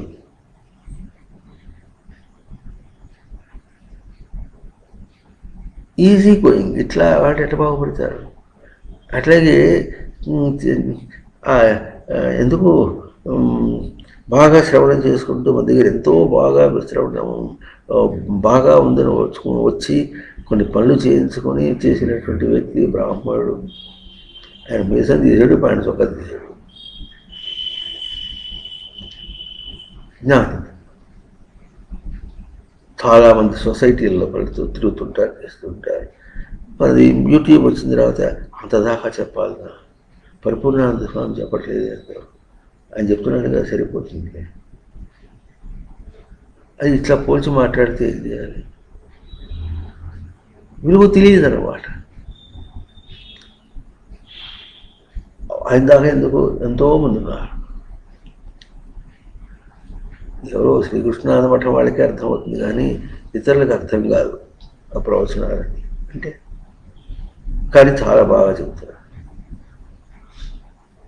ఆయన చెప్పినట్టుగా ఆ మఠం చెప్పినట్టుగా ఎవరు చెప్పరు. ఈ మాటలకి ఏం విలువ? అర్థం చేసుకోవడానికి ఎంత కష్టం అయితే అన్వయ వ్యతిరేక న్యాయం ఏమి? అర్థమవుతుందా? మళ్ళీ ఒకసారి మనం చేద్దాం చూడండి. సాధకుడైన వాడు గతంలో ఎట్లా ప్రవర్తించాడో ఇప్పుడు సాధనలో అయిన తర్వాత తనలో పరివర్తన కలిగిందా లేదా? పరివర్తన కలిగిందంటే అర్థం ఏమిటి? ఇదివరకు చేసినటువంటి పదములకు ఆ అర్థానికి బాగుందని కావాలని అనుకుంటున్న పదములకన్నిటికీ తాను వేరుగా నిర్వచనం చేసుకుని ఇప్పుడు ముందుకు పోతున్నాడా లేదా? ఇప్పుడు శాస్త్ర పదముల్ని అట్లా వేరుగా నిర్వచనం చేసి మనం చెప్పుకుంటుంటే ఎట్లా ఉంటుంది? అప్పుడు ఎట్లా ఇప్పుడు ఎట్లా ఉంటే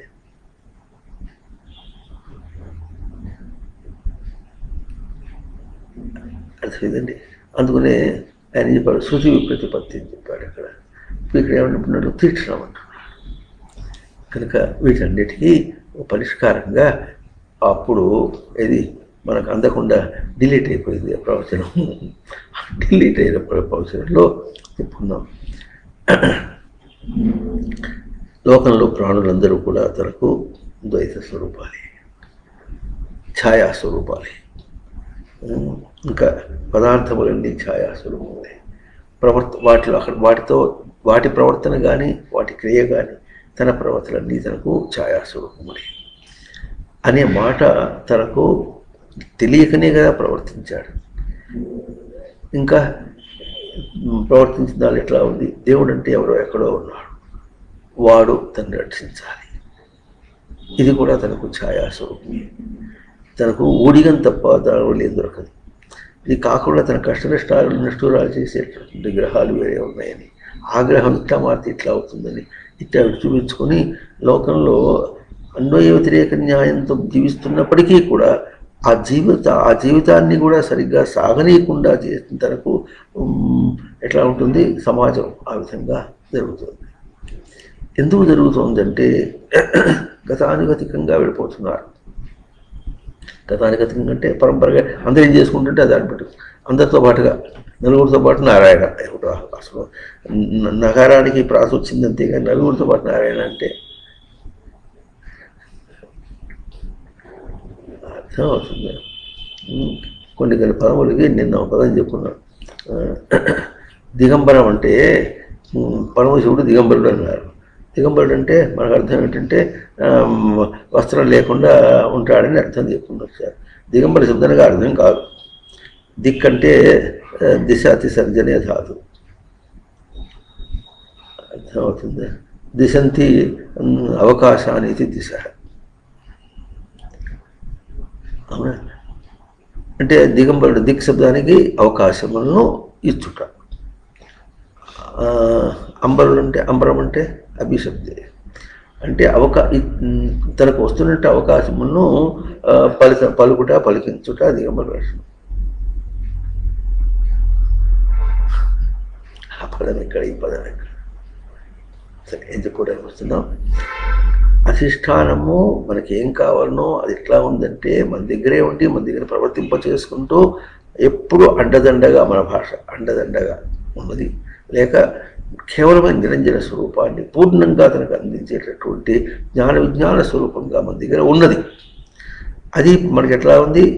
గుర్తించకుండా ఉన్నది. అవునా? ఎంత ముందుకు పోయినా ఉన్నా కూడా గుర్తించకుండా ఉన్నది. అవునా? కనుక మరి మోహము అర్థం కావటం లేదు, ఆత్మ ప్రశంస అర్థం కావటం లేదు, అనాత్మ ఖండన అర్థం ఆత్మానాత్మ వివేకమే రావట్లేదు. ముందు అది కదా, ముందు ఆత్మానాత్మ వివేకం అనేటువంటిది, నిత్యానిత్య వస్తువు వివేకం అనేటటువంటిది, ఇవన్నీ ముందు మనకు అంటే సాధన చతుష్టయంలో చెప్పారు. అట్లాగో ఇవి కూడా మనం తెలియకుండా ఉన్నది. కనుక మనం ఏం చేస్తున్నాం? దేవుణ్ణి ద్వైతంగానే చూసాము, వేరుగా చూసాం, వ్యావహారిక స్వరూపంగా చూసాం, ఓ వ్యవహారం చేసేటట్లుగానే చూసాము. దేవతల్ని అట్లాగే చూసాము, శాస్త్రాలని అట్లాగే చూసాము, తన వారు అనబడే వాళ్ళందరినీ అట్లాగే చూస్తున్నాడు. బయట పదార్థముని అట్లా చూస్తున్నాడు. తర్వాత తన మనస్సు బుద్ధి చిత్తం అహంకారముని ఎంత భద్రంగా తనకు సృష్టి రచించిందో అది అట్లాగే చూస్తున్నాడు. తన ప్రమాణమును స్వీకరించేటట్టు తన స్వరూపాన్ని కూడా ఎంత చేసి అది కూడా అట్లాగే చూస్తున్నాడు. అవునా? ఇప్పుడు బయటపడ్డాం అట్లా. అక్కడే వచ్చాడు తీక్షణ స్వరూపానికి గురువు అనేటువంటి స్వరూపం. అర్థమైంది. ఇప్పుడు వాటన్నిటినీ ద్వైత స్వరూపంగానే చూడమన్నాడు. అర్థమైంది. అన్నిటినీ ద్వైతమే. ద్వైతంగా చూచినప్పుడే బయటపడతాం. అవునా అని ఎవరు చూపించగలుగుతారు? ఎప్పటికీ తనకు గురువే చూపిస్తారు. వాళ్ళు తనలో కూడా ఏదైనా ఇందాక చెప్పినట్టుగా పరాంత కాలం నుంచి చివరి దాకా వెళ్ళే లోపల ఇంకా ఏదైనా కాస్త పోస్తా అడుగుతూ పొడుగు ఏదైనా ఉంటే అక్కడ ఏం చూపిస్తారంటే, అక్కడ అపరోక్ష జ్ఞానాన్ని అక్కడ చెప్పడం ఎట్లా చూపించారంటే, అక్కడ తను సాధన లేకుండా కేవలం తను ఇదివరకు చేసిన సాధన మాత్రం చేతనే, తన పరిశీలన దృష్టి మార్చినంత మాత్రం చేతనే అవి వస్తూ ఉంటే తను దాటిపోతూ ఉంటాడు. వస్తూ ఉంటే దాటిపోతూ ఉంటాడు. సామాన్యులు ఎట్లా ఉంటారు? దాటలేకుండా ఉంటారు అన్నమాట. అటువంటి వాళ్ళని మహాత్ములు అంటారు. కనుక మనకు అక్కడికి వచ్చేటటువంటిది దేనికి ఈ తీక్షణాలు కానీ ఇంకా చెప్పుకున్నాం తేజవంతం చేసుకోవడం అని కానీ చైతన్యవంతం చేసుకోవడానికి కానీ పనికి వచ్చేది ఎవరు? గురువు. ఆ గురువు ఏం చూపిస్తాడు? ఇది చాలా మాట చెప్పుకున్నాం. తన గురించి ఏమి చెప్పాడు, శాస్త్రం గురించి ఏమి చెప్పాడు, దైవాన్ని గురించి ఏం చెప్పాడు. ఏం చెప్తాడు? తన గురించి చెప్తాడు. అంత నువ్వు ఎట్లా ప్రవర్తిస్తున్నావు, నీది ఎట్లా అవుతుంది, అది ఎట్లా అవుతుంది, ఇది ఎట్లా అవుతుంది అని చూపించుకుంటావు. చివరిదాకా వచ్చి ఇప్పుడు ఏం చేస్తావు నువ్వు? దగ్గర చెప్పినావు అమ్మ అన్న పవిత్రమైన స్వరూపాన్ని కూడా నీవు అపవిత్రంగా ప్రవర్తింపజేస్తున్నావు. అక్కడ అమ్మను ప్రవర్తింపజేసావా, తనను ప్రవర్తింపజేశాడా? ఆ మాట ప్రశ్న. ఈ ప్రశ్న తనకు ఉదయింపచేయటం అనేటటువంటిది, అసలు ముందు ఎత్తి చూపించడం అనేటటువంటిదే చాలా గొప్ప విశేషం. సాధకుడికి కావాల్సినటువంటి చాలా గొప్ప విశేషం. అక్కడ ప్రవర్తిస్తున్నావా, తన దగ్గర ప్రవర్తిస్తున్నావా? ప్రవర్తన ఎక్కడుంది? బయట ప్రవర్తన లేదు. ఇది సృష్టిలో ఉన్నది. ఎటు చూపిస్తుంది? బయట ప్రవర్తన తీసి ఆ ప్రవర్తనలు ఇందాక అమ్మ అన్న పదవులు తీసి అమ్మతో ప్రవర్తిస్తున్నావా, నీతో ప్రవర్తిస్తున్నావా? రాయి అని చూపించి రాయిని చూస్తున్నావా, నిన్ను చూస్తున్నావా? రాయిని చూస్తున్నావు, రాయిని చూస్తున్నావు అనుకున్నా నీవు రాయిని నిన్ను చూసినట్టుగా చూస్తున్నావు అని చూపిస్తుంది. ప్రతిదానికి అన్వయం అంటే ఎట్లా ఉంటుందో చూపిస్తుంది. అర్థమైందా? చప్పట్లు విన్నావా, పిలవటాన్ని విన్నావా? అంటే భేదం కనిపిస్తుంది కదా. వెంటనే మనం వ్యవహారంలోనే చూస్తున్నాం కదా. అప్పుడు తనను పిలవటం అంటే తనని పిలవటం అనే మాట బయట చప్పుడు వల్ల బయట ఎవరో పిలిచినటువంటి విధంగా తనని పిలవటం చూసావా? లేదా వాళ్ళ పిలుపులో తన పిలుపును గుర్తింపచేసేటటువంటిది అర్థమవుతుందా? బయట పిలుపు అనేటువంటి విన్నాం అనుకోండి. ఆ పిలుపు అనేది ప్రవర్తిస్తున్నప్పుడు మనకేంటి తెలుస్తుంది? తన పిలుపుని తనలో తన పిలుపు తెలుస్తుంది. దానికి అది గుర్తింపచేసేటట్లుగా ఉన్నది. అది ఆ వ్యవహారం యొక్క సత్యత్వం అంతవరకే ఉంటున్నారా? అర్థమైందా లేదా? అర్థమైందా? లోపల తన పిలుపు తెలుస్తోంది. ఆ తన పిలుపును గుర్తించాలి. అది గుర్తించాలి అనే మాటకి చెప్పుంటారు చూడండి. ఇప్పుడు వాళ్ళెవరో చప్పట్లు కొట్టారా, చప్పట్లు విన్నావా లేక పిలుపు విన్నావా అన్నాం అనుకోండి. పిలుపు విన్నారు. పిలుపు విన్నావంటానికి, ఆ పిలుపుని వినటానికి పిలుపుని గుర్తించేటటువంటి విజ్ఞానం ఎవరిచ్చారు నీకు? తన దగ్గర. దాని యొక్క స్వరూపం ఏమి? తన యొక్క పిలుపు. తన యొక్క పిలుపు అది ఎట్లా ఉంటుంది, అంతేనా? ఇంకొకటి ఒక మందంగా ఉన్నటువంటిది గుర్తించాడు, ఇంకోటి పల్చగా ఉన్నది గుర్తించాడు, పోల్చుకున్నాడు. గబుక్కున పోల్చుకున్న వ్యవహారం అయిపోయింది అన్నాడు. మందము అని గుర్తించడానికి తన దగ్గర ఏ గుణం, ఏ విధమైనటువంటి గ్రహింపు ఉండాలి? అర్థమైందా? అది ఎక్కడ ఉంటుందంటే తన్ను తాను గ్రహించడంలో మందమా, పల్చన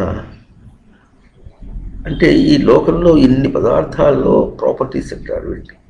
ఈ ప్రాపర్టీస్ని గుర్తించే ప్రాపర్టీ గుణగణములు. ఈ గణములు పిలవటంలో కానీ లేక ఈ వ్యవహారికంగా మరి తన వాళ్ళతో ఇంకోటితో ప్రవర్తించడం కానీ, ఒక విషయాల్లో ప్రవర్తించడం కానీ, ఇవన్నీ ఎట్లా ఉన్నాయంటే తన దగ్గర ఎట్లా గుర్తిస్తున్నావో అని చూసుకోవటానికి ఉంది. దాని బయట స్వరూపం కానే కాదు, తనను గుర్తింప చేసేటటువంటిది. ఎట్లా గుర్తించేసి ఇద్దరు కొట్టుకుంటున్నారు అనుకోండి, వాళ్ళిద్దరు కొట్టుకుంటుంటే తను ఎట్లా చూస్తున్నాడు, సాక్షిగా చూస్తున్నాడు. సాక్షిగా చూడటం అంటే ఎట్లా ఉంటుంది, చూసినప్పుడు కూడా వాళ్ళకి ఏదో మేలు చేద్దాం అనుకుంటున్నాం, ఆ మేలు చేద్దామనే దృష్టి ఎట్లా ఉంది, మనం ఎట్లా తీసుకుంటున్నాం, వాడిద్దరిని ఏదో కలిపేస్తే మేలు చేసినట్టుగా అనుకుంటున్నాం. కానీ తన దగ్గర ఆ మేలు గుర్తింపు ఎట్లా ఉంది, వాళ్ళని ఆ విషయం రెండింటిలోంచి తప్పించేసి వాళ్ళు కొట్టుకోకుండా చేసినంత మాత్రం చేత వాళ్ళకి మేలు చేసిన వాడేనాడా? విషయంలో తప్పించాడు కానీ మేలు చేసిన వాడేనాడా? అంటే ఇప్పుడు అక్కడ సమస్య ఎట్లా ఉంది, మేలుని గురించినటువంటి కొలత నీది ఎంత ఉంది. సాక్షిగా చూసావు, తనకే వస్తే, తన దాకా వస్తే ఎట్లా ఉంటుంది తన గ్రహింపు, సాక్షిగా చూస్తే ఎట్లా ఉంటుంది. అంటే ఇప్పుడు ఎందుకంటున్నా అంటే ఏదైనా సరే బయట ప్రవర్తించేటప్పుడు తనను కొలుచుకొని బయటపడతాడు కనుక ప్రతిదీ ఎట్లా ఉంది, తన కొలతగా.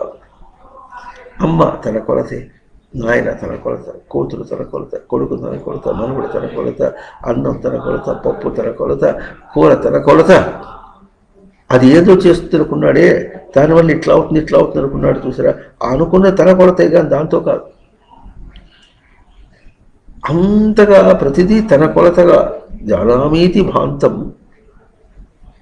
జానామీతి భాంతం, దాన్ని తెలుసుకుంటున్నాను అనుకున్నప్పుడు తమేవ భాంతం అనుభాతి సమస్తం. లోపల దాన్ని అనుభవిస్తున్నాడు, ఈ లోపల అనుభవించడాన్ని కొలుచుకోవటాన్ని ఏతత్ సమస్తం జగత్ అనుభాతి. ఇదంతా ఎందుకు వచ్చింది అంటే లోపల ఎన్ని విధాలుగా మనం, విధాలంటే ధారణగా అని అర్థం వస్తుంది. ఎన్నెన్ని రూపాల్లో బయట ఉన్నాయో వాటితో మనం ప్రవర్తించేటప్పుడు తనకు ధారణ. తన ధారణ ఎట్లా ఉంది, ధారణలో ఏ విధంగా ప్రవర్తిస్తున్నావు దాన్ని చూసుకోవటం. మనం తెలిసినా తెలియపోయినా కూడా తన ధారణే చూసుకుంటాడు. ధారణలో తృప్తి, ధారణలో తృప్తి లేకపోవడం, ఇష్టానిష్టములు ఇవన్నీ కూడా తన దగ్గరే ఉన్నాయి. కానీ తన ధారణను ఇష్టానిష్టములు, అసంతృప్తి రూపములుగా తీసుకోవడం తన ధారణ కాదు. దాన్ని సవరించేవాడు ఎవరు? అది ఎప్పుడు తెలివి. అది తెలివి అనుకుంటే తెలివి సవరించేది తన స్వరూపమే. కానీ ఈ సవరణ ఏం చూపిస్తుంది, తన స్వరూపాన్ని చూపిస్తుంది. తెలివి ఏం చూపిస్తుంది, బయట తెలివిని చూపిస్తే దాన్ని సవరించే రూపం వస్తుంది. అంతేనా? ఆ తెలివికి సవరించే రూపం తద్దే. మళ్ళీ ఆ సవరిస్తుంటే దాన్ని సవరించాలంటే తనకు ప్రమాణం ఏమి, తనకు తన ఎవరికి తన ఎరుక. అవునా? ఎరుక నిలుపుకోవాలంటే ఎట్లా నిలుపుకుంటాడు, ప్రమాణం ఏమి, తనకు స్మృతి ఉంటే ఆ స్మృతిని ఎరుకలో నిలుపుకుంటాడు. అవును, దేని యొక్క స్మృతి? తన ఉనికి. సా కాష్ఠ సా పరాగతి,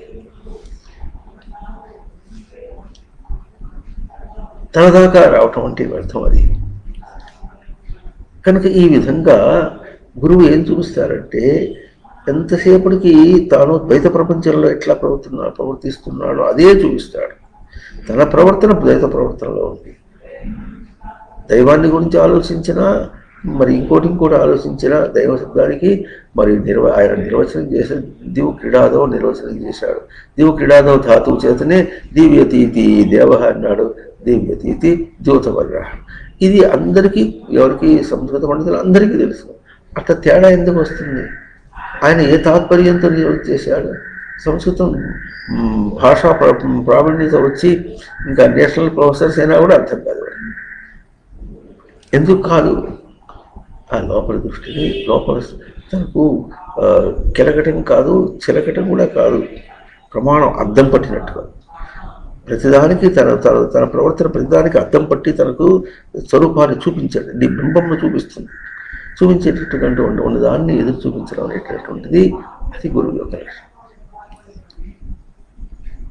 అర్థమైంది? ఆ గురువుతో ఎప్పుడూ కూడా తను ద్వైత భావం ఉండకూడదు. అందరితో ద్వైతం పెట్టుకోవాలి. అద్వైతం త్రిశ్లోకేషు అద్వైతం గురునాస. ఎందుకంటే గురువులు ఏం చూపిస్తున్నారంటే తన గురించినటువంటి చూపిస్తున్నారు.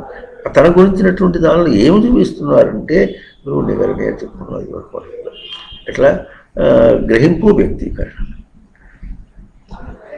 అమ్మ అన్నప్పుడు తన గ్రహింపు, తన వ్యక్తీకరణ. దానికి ఎన్ని చెప్పుకున్నామో అన్నీ కూడా తన గ్రహింపుతున్న వ్యక్తీకరణ అని ఎత్తి చూపిస్తున్నాడు. దీనికి అది ఎట్లా ఉందంటే, మరి రైలు బండి పోతూ ఉంటే ఏం చేయాలంటే చుక్ చుక్ చుక్ చుక్ చుక్ చుక్ చుక్ బండి రైలు స్టేషన్ వచ్చి దాగిపోయింది, మళ్ళీ చుక్ మళ్ళీ కదిలింది చుక్ చుక్ చుక్ అని చెప్పినట్టుగా మనం ఎట్లా ఉన్నామంటే విషయంలో ప్రవర్తిస్తున్నాం, ఆగిపోయినాం, ఇంకో విషయం తీసుకున్నాం, మళ్ళీ ఆగిపోయినాం, ఇంకో విషయం తీసుకున్నాం, మళ్ళీ ఆగిపోయినాం. అవునా? ఎట్లా ఉందంటే ఎన్నో విషయాల్లో మనం తప్పుగా కూర్చుకున్నాం. అదే మోహశబ్దానికి ఒక వైచిత్యం. అన్ని ప్రవర్తనలు చూస్తుంటే ఒక్కొక్క ప్రవర్తన మన తను సర్దుకున్నా అనుకున్నప్పటికీ మళ్ళీ ఆ ప్రవర్తన వచ్చినప్పుడు ఏమొస్తుందంటే తనకు పూర్వవాసనే వస్తుంది, కానీ ఇప్పుడు సర్దుకున్నటువంటి వాసన అక్కడ చవరణకి రావటం లేదు. అది వచ్చేదాకా తనకు గురువు ఉండాలి. శ్రవణం చేసిపోతాం, ఇంటి దగ్గరికి పోతే ఎట్లా ఉంటుంది, మన అలవాట్లతోనే ఉంటాం అంతే, కానీ శ్రవణం చేసి సవరించడానికి ఇచ్చినటువంటి దాన్ని అక్కడ ప్రయోగం చేసి చూసుకుందాం అన్నట్టు దాకా రాదు మనకు.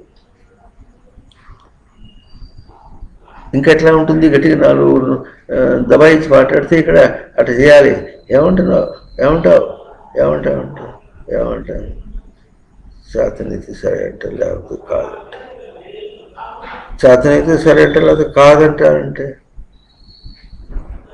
అరే కాదంటానికి నా దమ్ములు ఎట్లా ఉన్నాయి, గురువుని కాదంటానికి దమ్ములు ఎట్లా ఉన్నాయి. సావధాన భేదండోపాయాలతో ఏ ఉపాయమైనా సరే మార్చడానికి సర్వార్పణం అనే మాట భగవంతుడు చెప్పాడు, గురువు చెప్పలే. బయట భగవంతుడు నువ్వు సర్వార్పణం కాదుగా, దాని అమ్మ మొగుడు ఏం చెప్పినా సరే ఆ దేవుడిని రక్షించలేడు, బయట ఉన్నవాడు ఎవడు రక్షించలేడు. గ్రహింపు వ్యక్తీకరణగా తన దగ్గర ఉండి తన్ని రక్షించేటట్టుగా ఉండి తను కూర్చుకోవడానికి, పేర్చుకోవటానికి, సమన్వయం చేసుకోవటానికి వేరే రూపంగా లేనట్టుగా తనకు వేరే స్వరూపమే లేదు అన్నట్టుగా, అనన్యంగా వేరే రూపం లేదన్నట్టుగా గురువు ఉంటే ఆ గురువుని ఎట్లా గుర్తించాలో కూడా అట్లా వాడెట్లా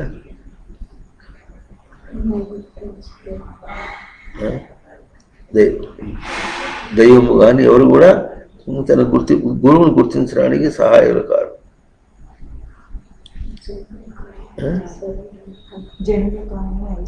జనులు కానీ ఐశ్వర్యములు కానీ గురు ప్రాప్తికి అసహాయులు. గురు ప్రాప్తి మనకు కావాలి. ఎందుకంటే ఆ గురు ప్రాప్తికి ఎప్పటిదాకా పోతుందంటే అక్కడ వాక్యం ఎట్లా ఉందంటే, మళ్ళీ ఆ గురువు కూడా మనకి చెప్పుకున్నాము, గురువు ఏం చేస్తాడంటే తన ప్రాణాన్ని ఇస్తాడు. అక్కడ తన ప్రాణం ఏమి గ్రహించుట, వ్యక్తం చేయుట, అది తన ప్రాణం. ఈ విధంగా ప్రాణముని ఎవ్వరూ ఇవ్వలేరు. తను బయటగా చూసినటువంటి దైవం ఇవ్వలేడు. ఆ పదంలోనే అర్థం లేదు. నారాయణ శబ్దానికి కూడా రుణాతి సర్వం స్వవశమితి అన్నాం అనుకోండి, అన్నీ తన వశంగా చేసుకోవటం అనేటటువంటిది అది తస్య ప్రవర్తన అంటే అయనం అనమాట, అయ్యకత ఉదాహరణ. అది నారాయణ శబ్దం. అది నారాయణ శబ్దం అయితే మాట అది తందేగా. అది ఆ నారాయణ లక్షణాన్ని నీ చేత ప్రవర్తింపచేయటానికి, నీ చేత గుర్తింపచేయటానికి, అసలు ముందు అర్థమై చెప్పడానికి. మనం నారాయణ అంటే గబుక్కున ఏదో సింహచక్ర గదాధారి ఆ బొమ్మ చూసి సినిమాలోనే ఎవరన్నా వేషం వేస్తే చాలా నీట్గా ఉంటే చేసి దాన్ని పట్టేస్తాం. అట్లా మనకు ఉంటుంది ఓ గౌరవభావం, అంతవరకే ఉంటుంది మనకు. ఆలయానికి పోతే గౌరవభావం అంతే ఉంటుంది, కానీ అది నీ చేత పొందింపచేయటానికి ఆ పదముని యొక్క అర్థము, ఆ పదము యొక్క అర్థము నీ లోపల ఎట్లా ప్రవర్తిస్తుందో ఆ పదము నీ దగ్గరే ఉన్నది ఎట్లాగో. నారాయణుని కొలుచుకొని నారాయణ యొక్క కొలతగా బయట ప్రవర్తిస్తున్నావు నీవు. ఒక పాట రాసుకున్నాం, హరి అవతారము జీవునికి ఆధ్యాత్మికంగా ఎదుగుట. ఆధ్యాత్మికంగా తాను ఎదుగుతున్నాడంటేనే జీవుడికి అది హరి అవతారం. అంత సూటిగా తీసుకొచ్చి తనకు అద్వైత స్వరూపాన్ని చూపించేటటువంటిది గురువు ఒకటే. అద్వైత స్వరూపాన్ని ఎటు చూపిస్తున్నారంటే గ్రహింపు వ్యక్తీకరణగా తన గ్రహింపు వ్యక్తీకరణ నీకు ఇచ్చి చూపిస్తున్నారు. అయితే ఎట్లా ఉందంటే మరి ఇన్ని జన్మల్లో పేర్చుకొచ్చినటువంటిది దేహంతో దేహవాసన ఎంతగా ఉందంటే చివరిదాకా అది కావాలి. ఒకవేళ తాను అతిక్రమించాడు, తను కూడా అతిక్రమించాడు అనుకోండి, తాను అతిక్రమించినప్పటికీ కూడా అక్కడ ఒక సెన్స్ అంటారు ఎటువంటిదంటే తాను గురువు అయి లోకానికి చెప్తున్నప్పటికీ కూడా తాను తన గురువు యందు తాను ఎప్పుడు కూడా ద్వైత స్వరూపమే. అట్లా లేకపోతే తను తాను ఒక వశంలో పెట్టుకోవడానికి, ఒక నియమంలో పెట్టుకోవడానికి తను వేరే ఉపాయం లేదు. ఆ భావనయే తను నిలుపుకుంటుంది చివరిదాకా. ఇట్లా తే బ్రహ్మలోకేషు పరాంతకాలే పరామృతాత్ పరిముచ్యంతి సర్వే. అక్కడ గురుభావం ఎట్లా ఉంటుంది? తన గ్రహింపు వ్యక్తీకరణ, తన గ్రహింపు వ్యక్తీకరణయే తన గురుభావం. అది ఎట్లాగూ తన గ్రహింపు వ్యక్తీకరణ తనకెప్పుడు కూడా బయట పడేదాకా అద్వైతం కాదు. అంటే తాను తీక్షణంగా నిలుపుకోవాల్సింది. ఇక్కడ వస్తుంది వేదం చూపించిన తీక్షణ. దీని పరాకాష్ఠ, షట్ శబ్దం యొక్క పరాకాష్ఠ. తీక్షణ ఎటు చేసుకోవాలంటే ఆ దేహం చివరిది దేహం జన్మ అనుకుందాం, ఆ దేహం విడిచిపెట్టిపోయేటప్పుడు ఉండాలి. విడిచిపెట్టిపోతున్నాను అన్నటువంటి దానిలో ఎంత స్వరూపాన్ని నిలుపుకున్నట్టుగా ఉండాలో అర్థమవుతుందా? ఆ నిలుపుకోవడానికి ఎట్లా ఉండాలనో అది తాను ఎట్లా ఉండాలి? గుర్తించి ఎరుకతో ఉండాలి, స్మృతి ఎందు ఉండాలి. ఉనికి యొక్క స్మృతితో, ఉనికి యొక్క గుర్తింపుతో స్పష్టంగా నిలుపుకోవటం అనేటటువంటిది ఆ తీక్షణం అనే లక్షణం ఇంకా ఉంది.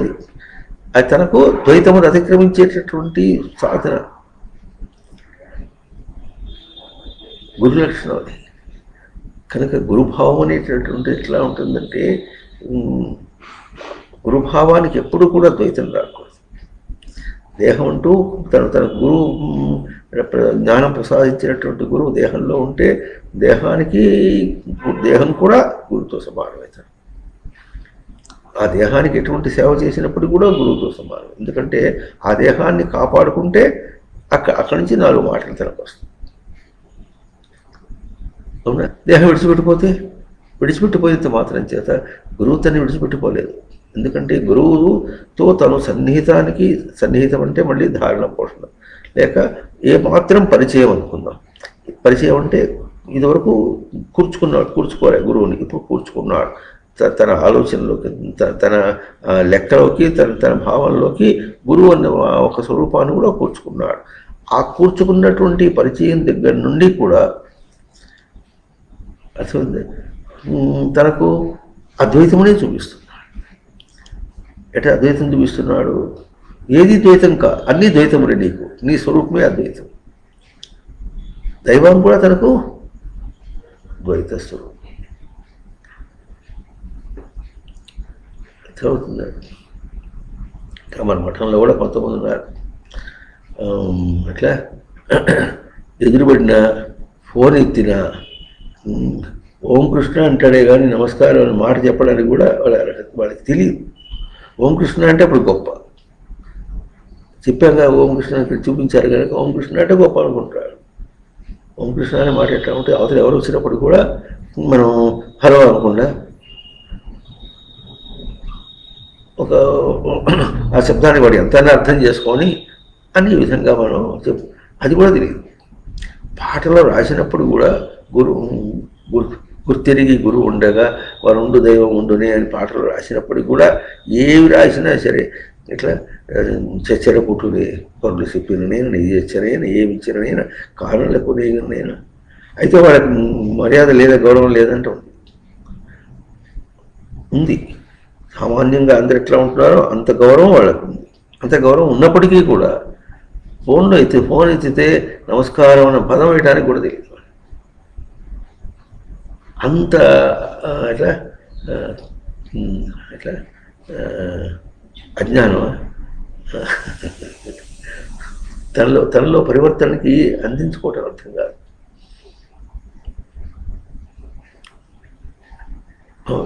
చనువు ఎట్లా కొంతమంది ఇంకా చనువు ఆ చనువు ఎంత ఉంటుందంటే, ఆ చనువులు ఎట్లా ఉంటుందంటే చనువుతో ప్రవర్తించే వాళ్ళతో ఎట్లా ప్రవర్తించాలో అంత చనువు. ఇదంతా కూడా గౌరవంతోనే. మళ్ళీ గౌరవానికి ఈ రూపం.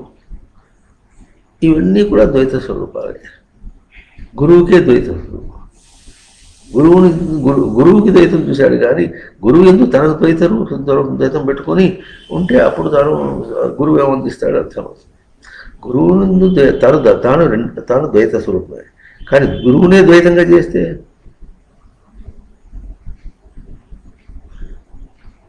అర్థమవుతుంది. చిన్న ఇంకో విషయం ఎట్లా ఉంటుందంటే, మనం పాటలో ఏం చెప్పుకున్నాం,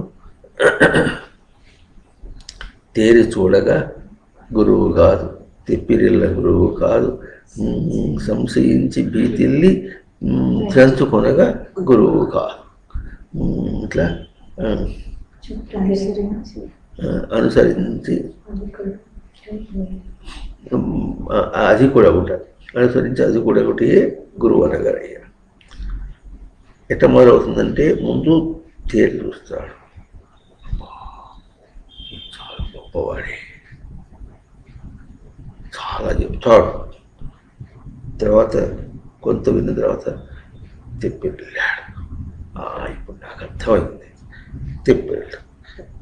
తర్వాత తేరి చూడగా గురువు కాదు, తెప్పెళ్ళ గురువు కాదు, సంశయించి. ఆ తర్వాత సంశయం వస్తుంది. ఏం సంశయం వస్తుంది? నాకు చాలా వచ్చేసింది, ఇది నేను చెప్పినట్టు కూడా చెప్పట్లేదే అంటాడు. నిన్న ఒక అబ్బాయి ఆ పాటలో ఇంగ్లీష్లో రాస్తే, ఏది, మాది భారతదేశము, లోపలి వెలుగు క్రీడారంగం శబ్దానికి ఈ క్రీడారంగ శబ్దానికి ఇంగ్లీష్లో ఏం రాసుకున్నాం? Sporting field. స్పోర్టింగ్ ఫీల్డ్ రాసేటి అంటాడు. యాక్టివిటీ అని రాయాలి. దుస్వరిత్ తనకైతే ఎట్లా ఉంటుందంటే, గురువు దగ్గరికి వెళ్తే కూడా వాళ్ళు అంతగా ఇదివరకే ఆలోచించి ఉంటారు అన్నంత మర్యాద లేకపోతే తన గురువు ఎట్లా నిలుపుకుంటాడు? ఇది చాలా గొప్ప విశేషం. అంటే అసలు గురువు కాదు ఎవరితోనైనా లేనిపోంది. అసలు వాదించాలంటే ఎట్లా వాదించాలంటే, ఏదో వాళ్ళ ప్రవృత్తిలో వాళ్ళు అంటున్నారు. వాళ్ళ ప్రవృత్తికి మనం ఎదురు చెప్తే ఎట్లా ఉంటుంది? చెప్పి వినేవాళ్ళైతే పెట్టాం, లేకపోతే ఎంతవరకు ఉండాలో అంతవరకు ఉంటాం, తిరిగి వచ్చేస్తాం. అందించే సమయం ఎట్లా ఉంటుందంటే అప్పుడు అందిస్తూ ఉంది అని లోకంలోనే ప్రవర్తించాలి. గురువు దగ్గర కూడా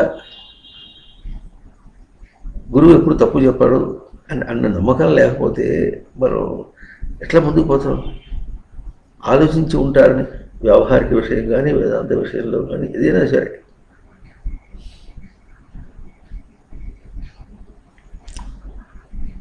ఇక తనకు ఆదుకునేవాడు ఎవడు ఉంటాడు. అర్థమవుతుందా?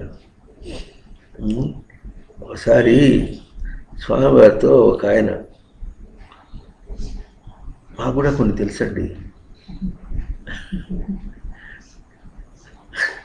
నువ్వు చెప్తావు, మాకు కూడా కొన్ని తెలుసండి, ఏం చేయాలి? సరే, శిష్యుడు మళ్ళా శిష్యుడు ఇంకా తాను ప్రియ శిష్యుడు అనుకుంటూ ఉంటాడు.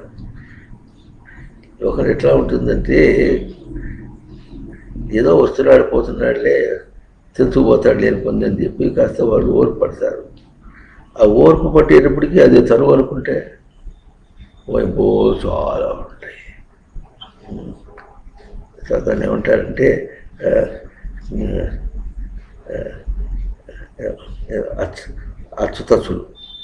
అచ్చుతచ్చులు చాలా ఉంటాయి.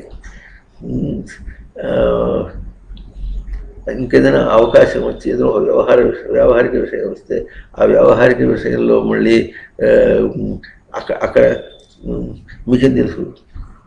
వ్యవహారం మా బాగా తెలుసు, నీకు వేదాంతం తెలుసు. వేదాంతానికి వ్యవహారానికి ఎటువంటి సంబంధం ఏముంటుందో ఎట్లా బోధ చేస్తున్నారు అర్థమవుతుందండి. లోకంలో ఎట్లా ఉంటారంటే వ్యవహారికంగా వాడిని ఎదిరించేటట్టుగా ఉంటారు. వాడు ఎదిరించేటట్టుగా ఉంటే మనం ఏం చేయాలి? ఇప్పుడు వాళ్ళని ఎట్లా ప్రవర్తించాలంటే మనం గుర్తించవలసింది చెప్పడం ఎట్లా చెప్పాలో అంటే, వాడు ఎదిరించి వేరే విధంగా కుట్ర చేశాడు అనుకోండి, చేసినప్పుడు ఎదిరించాలి, ఇది తప్పు అని వాడు చూపించకపోతే, అంటే ఇప్పుడు వాడు ఆత్మవంచన చేసుకుంటున్నాడు కదా, చూపించకపోతే ఇప్పుడు దాని భాగం తనకు కూడా ఉంది కదా. ఎందుకంటే ఆ విషయంలో తాను కూడా ప్రవర్తిస్తున్నాడు. దానికి ఎట్లా కర్త, కారయిత, ప్రేరక, అనుమోదక, ఈ 4 భాగాల్లో కానీ ఇంకా ఇట్లాగైనా సరే దాంతో సంబంధం తరపుంటే వాడిని మార్చకపోతే, అందరూ తాను గుర్తించి కూడా మార్చకపోతే, అయితే మార్చడం ఎట్లా? ఇంకొక విషయం ఎట్లా ఉంటుందంటే, గురువు దగ్గర మనం చేసే తప్పు, చెప్పే వాళ్ళకి అవతల వాళ్ళ సంస్కారాన్ని బట్టి చెప్తారు. సూటిగా సమాధానం చెప్పడం ఒకటి, మృదువుగా చెప్పడం, కొంచెం వ్యంగ్యంగా చెప్పడం, ఎగతాళి చేస్తూ చెప్పడం. ఎగతాళి చేసి చెప్తుంటే ఎగతాళి మాతో ఆడుకుంటారు ఆమె అనుకుని, ఆటలో మనం కూడా ఆటలు. అక్కడ దాకా వచ్చిందంటే ఆట చేస్తుంది, కానీ కాస్త వ్యంగ్యంగా మాట్లాడుతూ చెప్పుకుంటూ వస్తుంది. ఇప్పుడు వ్యంగ్యంగా మాట్లాడితే ఎట్లా వస్తుంది? కోపం వస్తుంది. అందులో ఏం చేస్తారు? ఆటలాడుకుంటున్నాడు చెప్పుకుంటుంటే. ఆటలాడుకుంటూనే మనకు చెప్తున్నారు అంటేనే మనల్ని తక్కువగా తీసుకున్నారు అని మనకు తెలియాలి. దండించి చెప్పడంలో వస్తే ఎట్లా ఉంటుందో, దండించితే తెలుసుకుపోతాడు, వచ్చిన వాడు కూడా కాస్త ఉంటాడని చెప్పి వాళ్ళు ఓర్చుకుని వ్యంగ్యంగానో లేకపోతే జోక్గా చెప్పడానికి ప్రయత్నం చేస్తుంటే, ఈ మాట ఒకసారి మన ఎవరు చిన్మయానంద ఆయన కాలం చేసినప్పుడు 16వ రోజు ఒడిదో చేస్తారు, కార్యక్రమం చేస్తారు. ఎక్కడ బ్రాంచ్ వాళ్ళు అక్కడ వాళ్ళు చేసుకోమన్నట్టు వాళ్ళందరూ కూడా హైదరాబాద్ వాళ్ళు చేసుకోవటానికి వస్తూ మఠానికి కూడా వచ్చారు 16వ రోజు పండుగ దీనికి రమ్మని చెప్పి. అప్పుడు ఆ అబ్బాయి అన్నాడు, ఎగతాళి చేసుకుంటూ జోక్గా మాట్లాడుతుంటే మేము జోక్ అని అనుకున్నాం, వాళ్ళ తాత్పర్యం మాకు అర్థం కాదని. ఇది గుర్తించినటువంటి శిష్యులు కొంతమంది ఉంటారు, కాని వాళ్ళు ఉంటారు. అందుకని స్వామివారు ఒక మంచి మాట చెప్తుంటారు, ఎవరానికి శిష్యుడు నిజంగా అనుకరించేవాడు ఎవరైనా ఉంటే వాడు శిష్యుడే అంటే వాడికి వాడే ఉంటాడు. వాడు ఎప్పుడు శిష్యుడని అనిపించుకోవడానికి కానీ చేయడానికి కాదు, వాడి అనుభూతిలో ఉంటాడు. ఎవరో ఉంటారు, అందరూ వస్తుంటారు. కానీ లోకంలో నాకు ఇంతమంది శిష్యుడని, మాకు కూడా అప్పుడప్పుడు పోతే మీ శిష్యుడే అన్నాడంటే నేను ఎప్పుడు అనుకోలేదు శిష్యుడని. నువ్వు శిష్యుడు అన్నాడంటే ఎవరైనా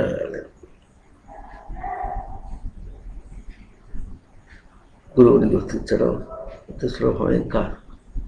గురువుని గుర్తించాలి, గురువుతో ఆ పాటలోనే ఉంది, ఇట్లా ద్వైతమున సేవింపగా గురు సన్నిధిని అద్వైతమే సిద్ధించు నిత్యమన్నాడు. ఎందుకు సిద్ధిస్తుందంటే, ద్వైతంగా ఏం సేవ చేస్తున్నామంటే, మనం అనుకుంటున్నాం భౌతికంగా సేవ చేయడం గురించి తర్వాత చెప్పుకుందాం. ఏం చేస్తున్నా మనకేం అందించారో దాన్ని గ్రహించడం నేర్పడం, దాన్నే వ్యక్తం చేయడం. అవునా? ఇప్పుడు ఏం చేస్తున్నాం? గ్రహింపు అనేటటువంటి తనకు ముందుకు వెళ్ళటానికి తనకు ద్వైత స్వరూపం, వ్యక్తం చేయటం అనేటటువంటి తాను ముందుకు వెళ్ళాలంటే తనకు ద్వైత స్వరూపం. అవునా? ఈ తేజస్సు మనకి ఇచ్చింది ఎవరు? గురువు ఇచ్చారు.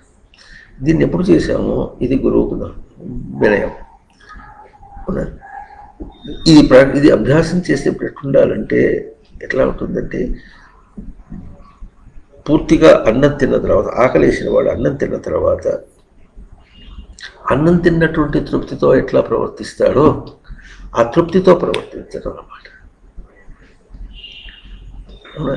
మరి ఆ తర్వాత ఆ భౌతిక కాయం ఇంకా మనకు ఉంటే ఆ భౌతిక కాయంతో ప్రవర్తించేటప్పుడు కూడా అది కూడా ద్వైత స్వరూపమే. తనకు ద్వైతంగానే ప్రవర్తించాలి, తనకు ద్వైతం కాదు, తను ద్వైతంగానే ప్రవర్తించాలి. ఎందుకంటే అక్కడ మన దీనిలో ఉంది కదా, ఇది మన గురుదేవుల ఆరాధన పుస్తకంలో గురువు సేవ చేయడంలో కూడా చివరికి ఏమంటాడు, విష్ణువు వచ్చి నీకు ఏదైనా వరం ఇస్తాను కోరుకోమంటే ఏమంటాడు, మా గురువు గారికి రోగం తీసేయమంటాడు. ఆయన ఏం చేశాడు, రోగాన్ని మాయ కల్పించుకున్నాడు అని కథ. కల్పించుకున్నాడు ఎవరి కోసం? శిష్యుల కోసం. ఈ మాట అర్థం కాదు. ఒక మాట గురువు దగ్గర నుంచి వస్తే మరి మన మన దీనిలో ఎట్లా ఉంది? ధ్యానమూలం గురోర్మూర్తి, పూజామూలం గురోపదం, మంత్రమూలం గురోర్వాక్యం, ముక్తిమూలం గురోర్ కృప. శ్లోకం అయితే నాకు వచ్చు. మరి ఒక మాట వస్తే మనని పొగడ్తకు వస్తుందా, పరీక్షకు వస్తుందా, మరి ఎట్లా వస్తుంది అని కాస్త ఆగుదాము, ఆగి ఆలోచిద్దాం అన్నమాట. లేకపోతే గురువు పట్టుకున్నవాడు కాదు. తీక్షణం లేదు. గబుక్కున అక్కడ తప్పు పడదాం అనేటట్టుగా ఎప్పుడు మనం అనుకుంటాము, మనం బిర్లా వేసుకుందాం అనమాట.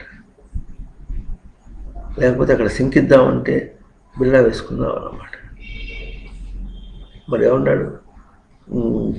విష్ణు ప్రత్యక్షం ఇది చేస్తే గురువుకి రోగం తీసేమంటే గురువు ఏమన్నాడు? సేవ చేసి తప్పుతుందనే, తప్పించుకోవాలని అన్నావా?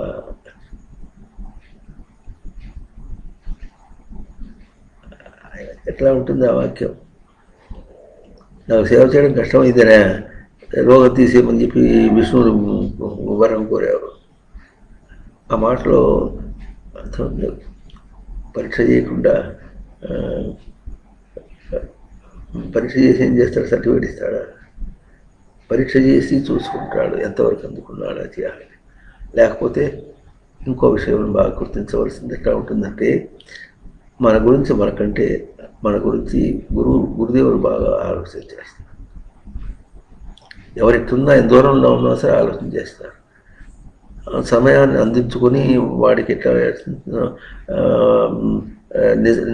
ఏం అందించాలో దాని గురించి బాగా ఆలోచన చేస్తారు. ఆ మాట విశ్వాసం కూడా మనకు ఉండాలి. తొందరపడితే ఎట్లా? నాకు ఇంకా చెప్పలే అని ఆయన ఎవరు? వసుదేవుడు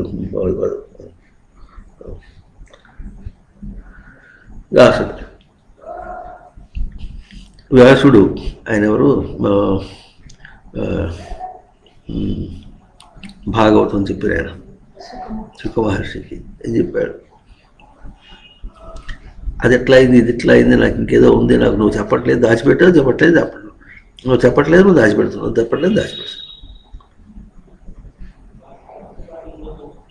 అట్లా ఎప్పుడైనా ఉంటుందా?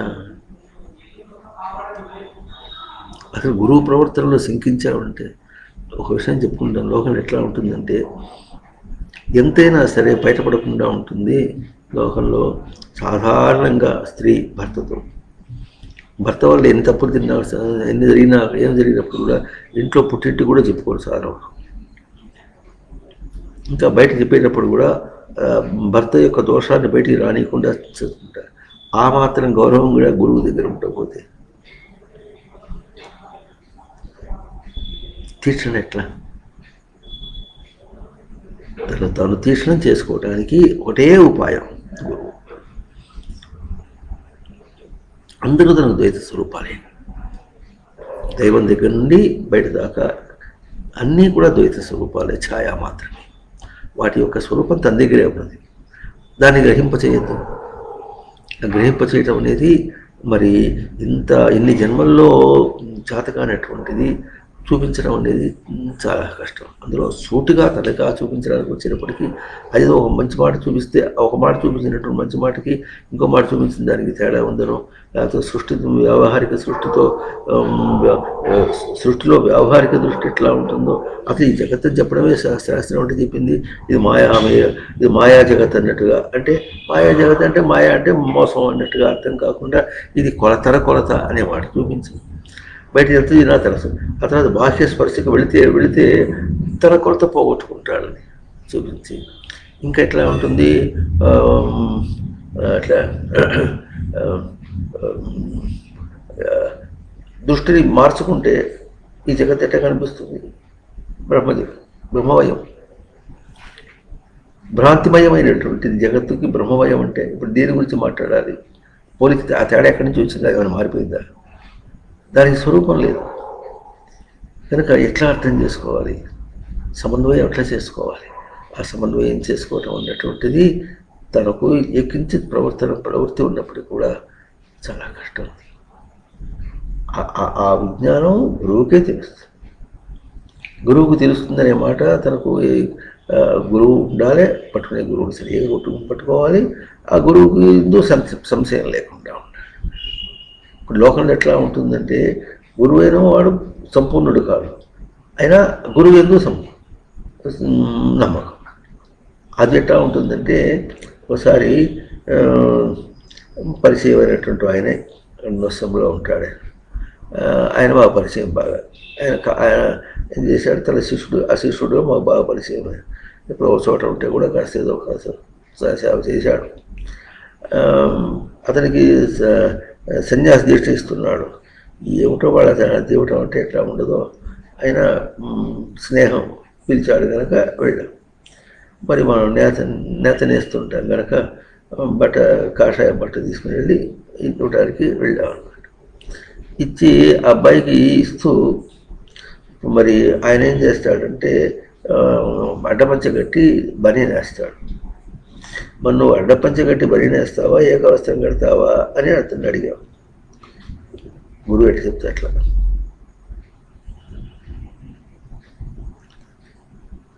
ఏకవస్త్రమే కట్టాలి, పని వేసుకోకూడదు. ఆయన గురువు మళ్ళీ ఆయన అంతే. అర్థంగా? కనుక శాస్త్రమును సమన్వయం చేసుకోవటం కావాలి. సమన్వయం చేసుకోవటంలో తెలియకుండా అయినా గురువుని నమ్మటం అనేటంటే గురువుని నమ్మటం అనేంత వరకు అభ్యాసం చేస్తున్నాడు. లోకం ఎట్లా ఉంది, ఎంత ప్రవర్తించినప్పుడు కూడా తను తానే తీసుకున్నాడు విషయాన్ని విడటం అనేది అభ్యాసం చేస్తున్నాడు. కానీ తెలియక ఎట్లా చేస్తున్నాడు. గురువుని ఎట్లా అనుసరించాలో, ఏమని అనుసరించాలనో తెలియకుండా గురువుని అనుసరించడం. ఆయన ఇట్లా కట్టుకుంటే ఇట్లా. ఆయన ఏం చేశాడు అది చేస్తాడు. అప్పటి నుంచి ఇప్పటిదాకా సన్యాసి దీక్షించి 10 సంవత్సరాల పై దాటిపోయింది మాకు తెలుసు.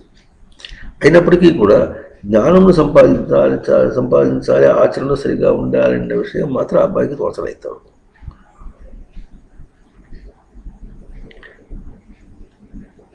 కనుక పట్టుకునే గురువును సరిగా పట్టుకోవాలి. అక్కడ మళ్ళీ మనకు అన్యభావం రాకూడదు. ఏం జరిగినప్పటికీ కూడా మనని పరీక్ష చేస్తున్నట్టుగానే అనుకోవాలి. లేకపోతే వస్తుంది గబుక్కున సాంసారిక భావం వచ్చేస్తుంది, వ్యావహారిక భావం వచ్చేస్తుంది. అంత కష్టం వస్తే కష్టమే లేకుండానే మనకు సందేహాలు వచ్చినట్లు, లేకపోతే సంశయించినట్టుగాను అయిపోయి ఆ సంశయించడానికి తన ప్రవృత్తి కారణమా, అవతల ప్రవృత్తి కారణమా? మనకంటే ప్రవృత్తి ఉంది కనుక మన ప్రవృత్తిని గుర్తిస్తున్నాం కనుక ఎవరో ఒక ఆయన అన్నాడు, నీకు మాత్రం ప్రవృత్తి ఉండకుండా ఉంటుంది ఏంటి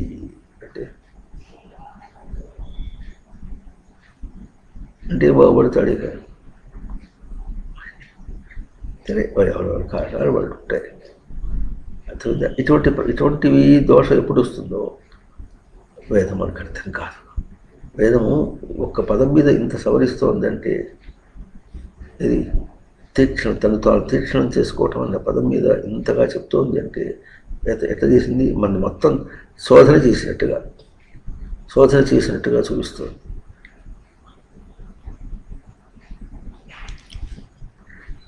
కనుక కర్తవ్యం ఎట్లా తను తాను శోధన చేసుకునేటట్లుగా తీక్షణ చేసుకోవాలి. అంటే ఎట్లా ఉంటుందంటే చివరికి ప్రతి దాంట్లో కూడా ఏ ప్రశ్న వేసుకోవాలి, అక్కడ ఇదివరకు చెప్పుకున్నా నేనేమవుతున్నా నన్ను గ్రహించడం ఎట్లా? తను గ్రహించడమే, గురువుని గ్రహించడం చెప్పాలి. గురువు ఎప్పుడు కూడా గురువుని గ్రహించడం కాదు, తను గ్రహించడమే. అర్థమైందా? ఇప్పుడు ఇన్ని తప్పులు గురువు చెంత చేస్తున్నాడంటే ఈ తప్పులను ఎవరికి గురువుకు చేరుతాయా, తనకు చేరుతాయా అంటే తన గురించి తప్పు చేస్తున్నాడు కనుకనే అప్పుడు అది సవరించడం కోసం మళ్ళీ గురువు వస్తుంది. చేసే తన గురించి తప్పు. లోకంలో తప్పులన్నీ వంచన చేసినప్పటి గురించి కూడా తన వల్లనే జరుగుతుంది కానీ తన వల్లనే జరుగుతుంది కానీ తనకు ఇంకొకరి వల్ల జరగటం లేదు. ఈ మాట వాళ్ళకు బాగా తెలియాలి. అయితే సవరించడం మాత్రం తనకు మళ్ళీ తను ఇప్పుడు ఎందుకు తప్పు చేస్తున్నాడు, తనకి సవరణ ఎట్టా కావాలి, తను తాను గ్రహించడం చేతనే సవరణ కావాలి. తను తాను సవరింపబడి గ్రహించడం అన్నమాట. తర్వాత తను తాను సవరించుకుని వ్యక్తం చేసుకోవడం. ఇది తనకు ఎట్లా వస్తుంది, విషయం ఎట్లా ఉంటుందంటే విషయంలో తన ఉనికిని అక్కడ ఎప్పుడు పెట్టేశాడో అప్పుడు అదే ఉనికిగా కనిపించడం అనేటటువంటిది లోకంలో మరి నిజ సాధకుడికి కూడా ఎక్కడో ఒక చోట జరగచ్చు. అందుకని ఉంటుంది ఎప్పుడు కూడా అది గురువుందే ఎప్పుడు కూడా పెట్టుకోవడం. ఆ తర్వాత ఇంకొకటి ఎట్లా ఉంటుందంటే తాను నిజంగా ప్రవర్తించినప్పటికీ కూడా తనకు కర్తృత్వ భావం రాకుండా ఉండటం కోసమని కొన్ని ప్రొటెక్టెడ్ అంటే తనకు భద్రంగా ఉండేటటువంటి విధంగా తన వ్యవహారాన్ని, వ్యావహారిక భాషని ఇవన్నీ సర్దుకోవటం అన్నమాట. అది కూడా తనకు చాలా కావాల్సినటువంటి విషయం. అటు పెట్టుకోకుండా తాను ముందుకు పోలేడు అంటే అంత తీవ్రంగా లోతుగా మనకు వేదము చెప్తుంటే దాన్ని కేవలం వ్యావహారిక పరిభాషగా చెప్పుకోవటం అనేది చాలా తప్పు. అట్లా లేకుండా మనకు భారతం చూపిస్తున్నది. ఇంకా ఆ శ్లోకం ఏం చెప్తుందో చివరిలో చెప్తుందో. ఓం తత్సత్. ఓం తత్సత్.